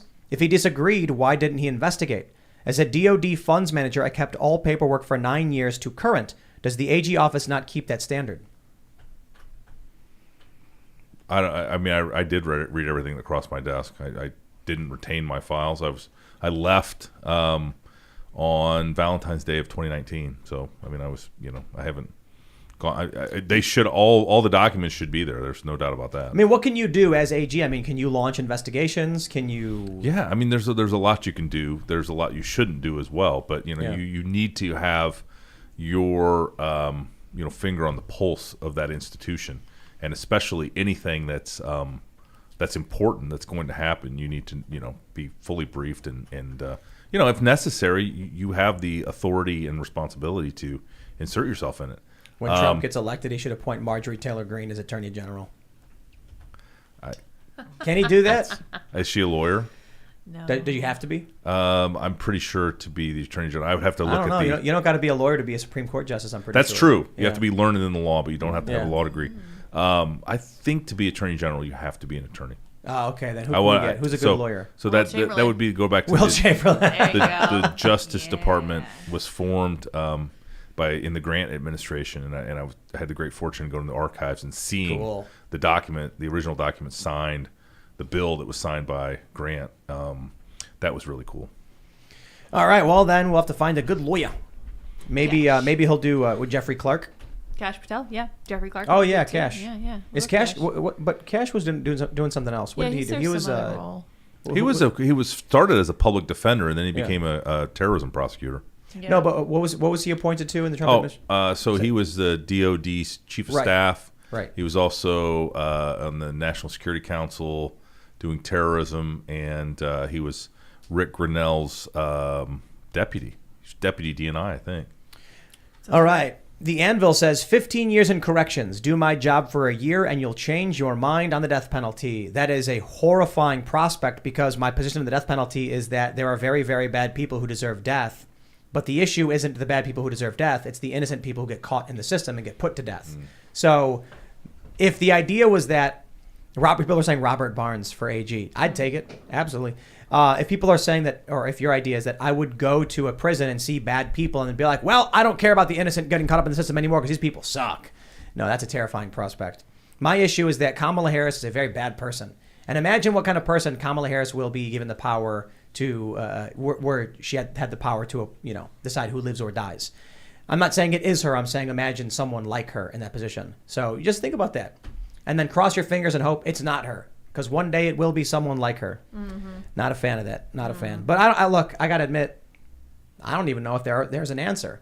Because you got to do something with people who are duly convicted under due process. Mm-hmm. Somebody gets convicted, what do? You say, we'll lock them in a box for the rest of their lives because it's better than killing them? Well, you could be doing that to innocent people too, and then there's still problems. All right, let's grab some more super chats. Smothers says, we heart ghost and lady emoji. There you go. Thank you. There you go. Yeah. The Swiss Army Man says, go state, beat Iowa, ISU, ISU. No. And See, this is I don't get it. I don't get it. I'm a proud Hawkeye, but you didn't hear me once say that Iowa State is an inferior football team. I never say that. Well, he says, in all seriousness, though, this is a great show. Great that the show is attracting such great guests. There you go. So they're just well, they're they just, didn't realize how much you're paying me to be here, right? Oh yeah, No one does. yeah, We'll talk about that.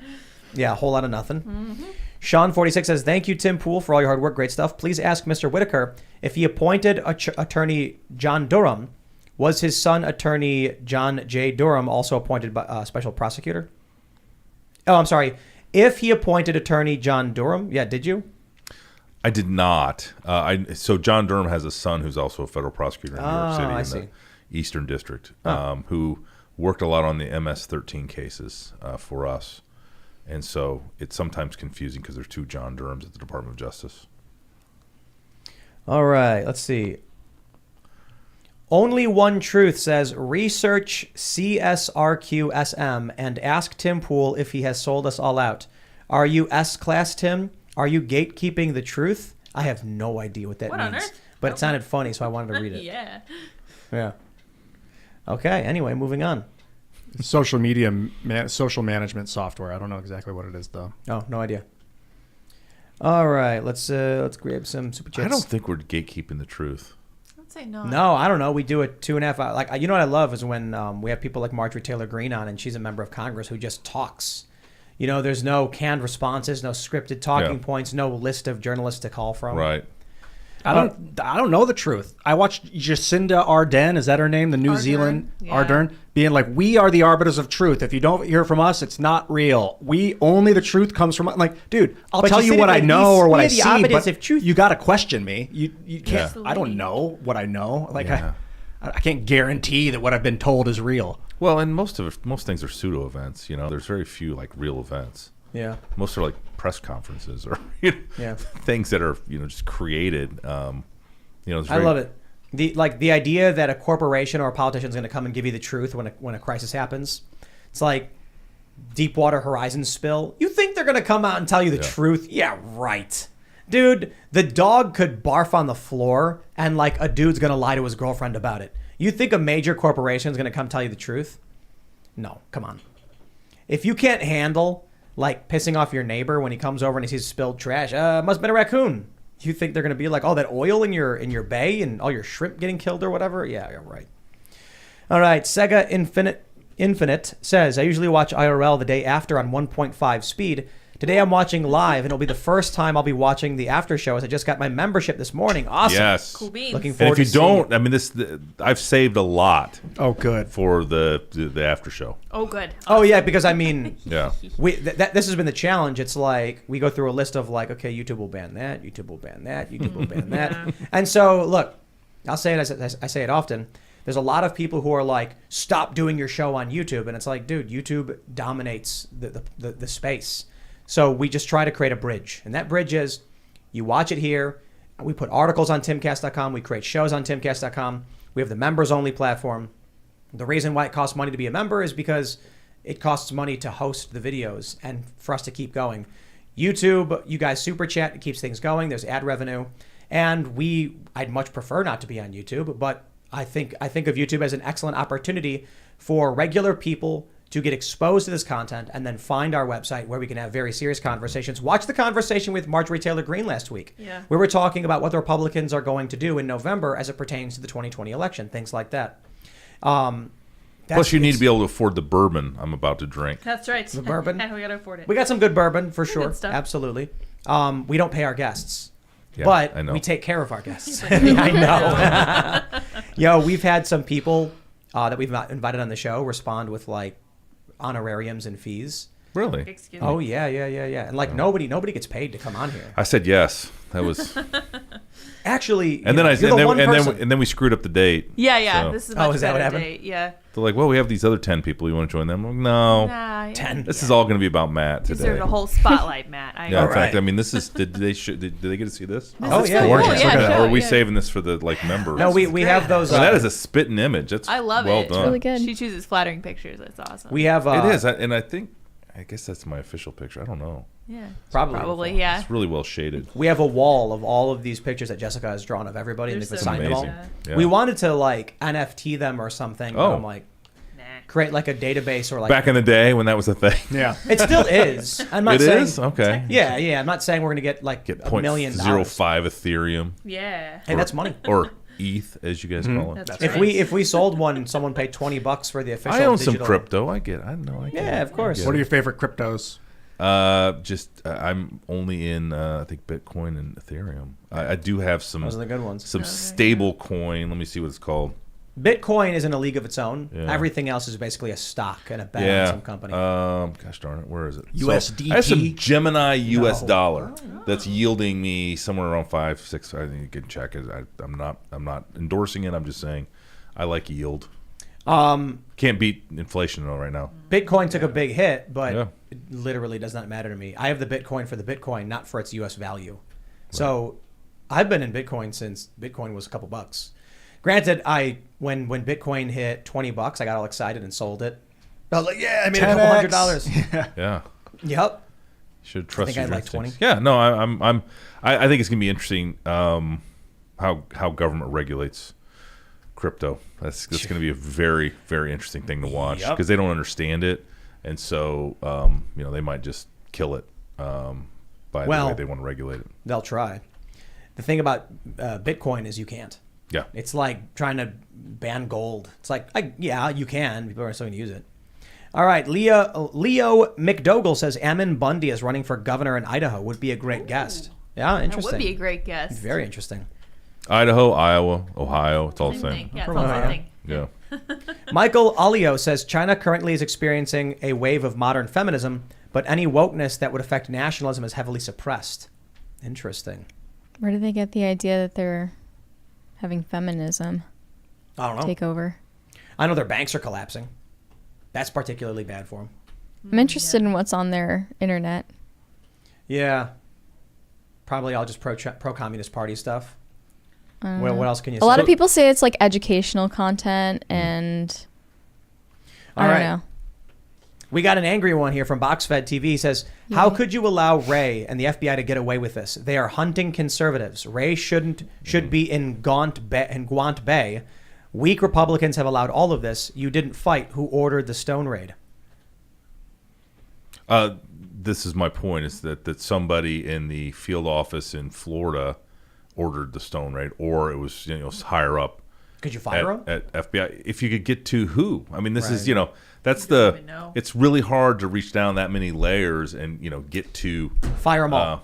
well, you can't. They're all. I mean, this is Federal Trump's employees, they're point. protected. Yeah, this is Trump's point. You have one political appointee at the FBI, 40,000 employees, and Chris Wray is the only political appointee. Wow. And in order to fire federal employees, it's ridiculously difficult. Yeah, well, President Trump was just talking about it today. It takes about 5. There's 3 levels of appeal after you try to fire somebody. Each round takes about 5 years. Wow. And so it's just, now that's President Trump describing, what somebody has probably told him or otherwise. But I believe that I know that it's very, very, very, very hard. I've heard similar to get rid of a career. Well, but you got to get creative. You don't just go in and be like, let's start the appeal process. We're going to be firing. No, you. you can reassign people. You can move people around. You can get exactly. Obviously, you got to be. It's put all 40,000 in Iowa. That would be too much federal law enforcement. We already have sort of Probably a safe state though.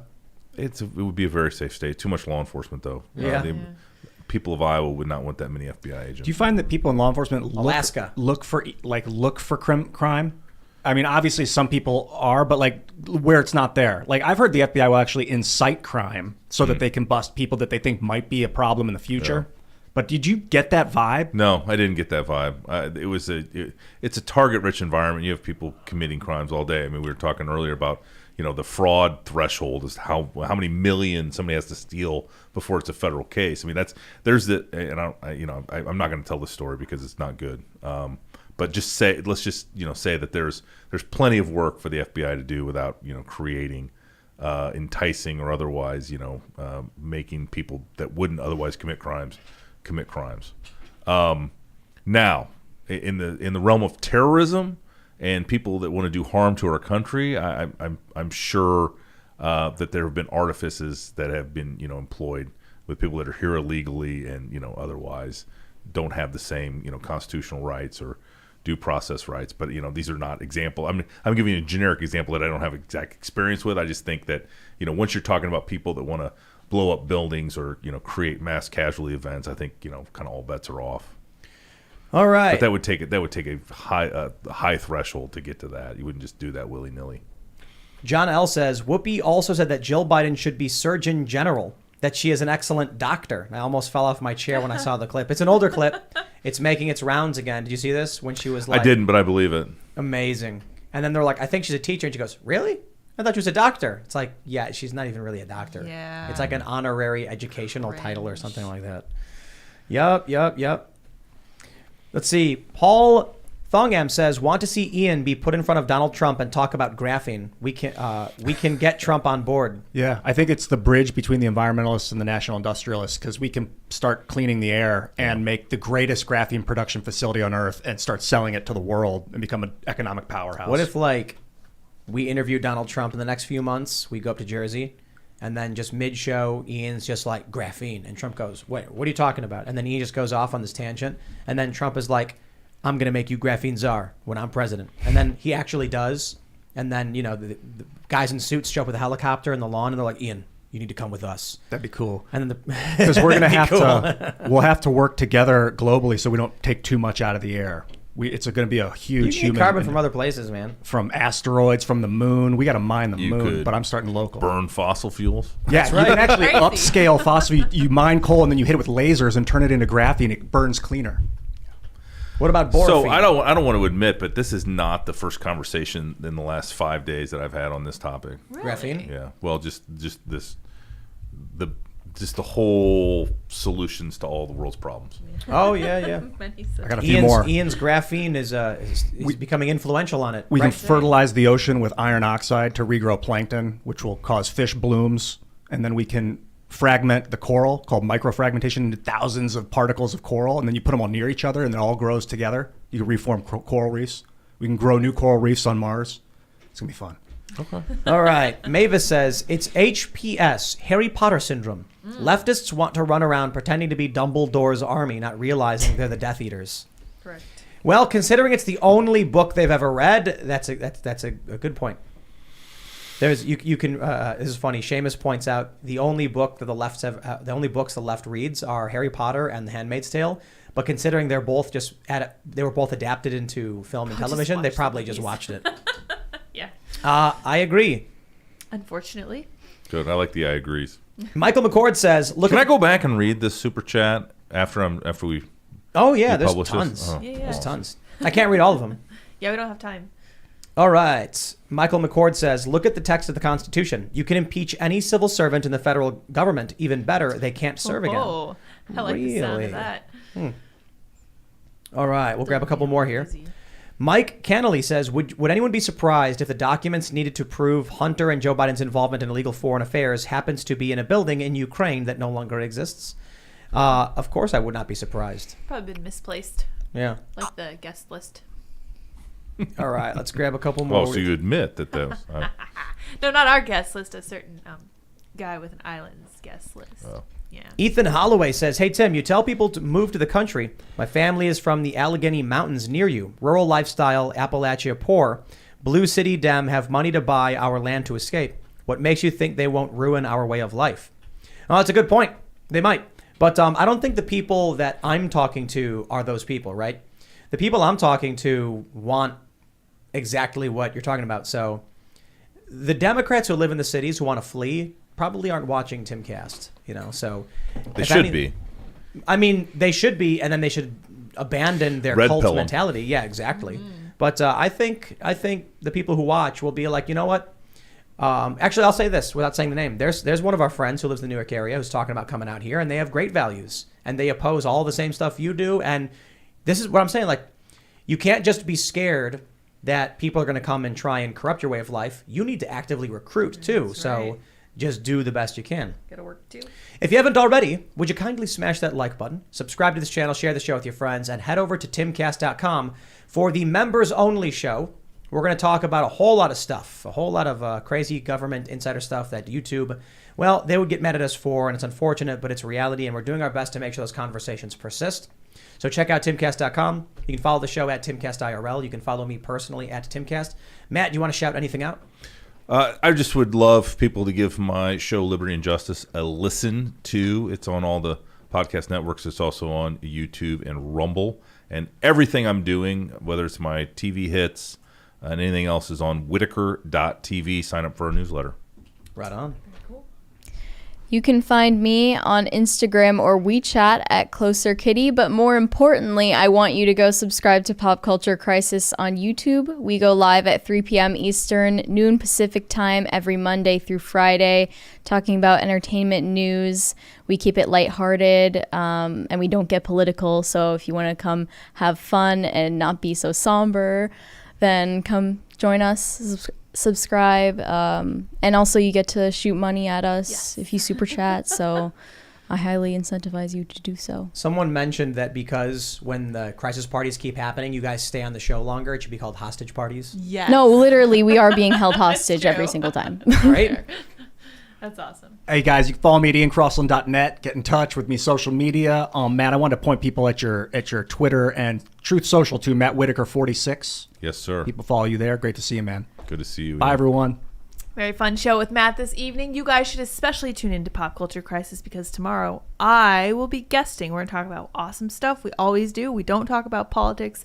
It's a relief. It's a lot of fun. And they go hard every day, 3 to 5 p.m. It's awesome. You guys can follow me on Twitter and Minds.com at SourPatchlets as well as SourPatchlets.me. Also, for all of you that are in New York, go check out Times Square because we have two 96-foot tall billboards on a 2-minute loop of all of our shows and hosts. Mary's on the billboard, Ian's on the billboard. We got Luke and Malice back up there. I'm up there. I got my laser eyes. Yeah, we gave Mary laser eyes on the billboard because I'm like, dude, if you're not ish posting, what are you even doing? And then we have a 96-foot tall Roberto Jr., my rooster. And then on the right panel, because it's 2 billboards, is the cartoon of him screaming into the sky, and then the anime rooster battle. Totally worth it. This is what I'm talking about. Somebody mentioned the irreverence. They were like, I love it. And I said, yeah, how come we're not that successful? I mean, we are successful, but you take a look at some of these bigger, well-known individuals and they don't do fun stuff. Just buy a bunch of billboards and put clowns throwing pies. I don't know, just do something, right? We'll figure it out. Clowns throwing pies. I mean, Is that your next like, idea? I actually, I shouldn't say anything, but we have some ideas involving clowns. And Okay. I'm just like, where's the fun? Where's the weird? Where's the irreverence? Where's like the shock to the system? Yeah. Where's the culture jam? Alex Stein knows what's up. All right, we'll leave it there. We'll be all over. We'll see you all over at timcast.com for that member show. Thanks for hanging out. Bye, guys.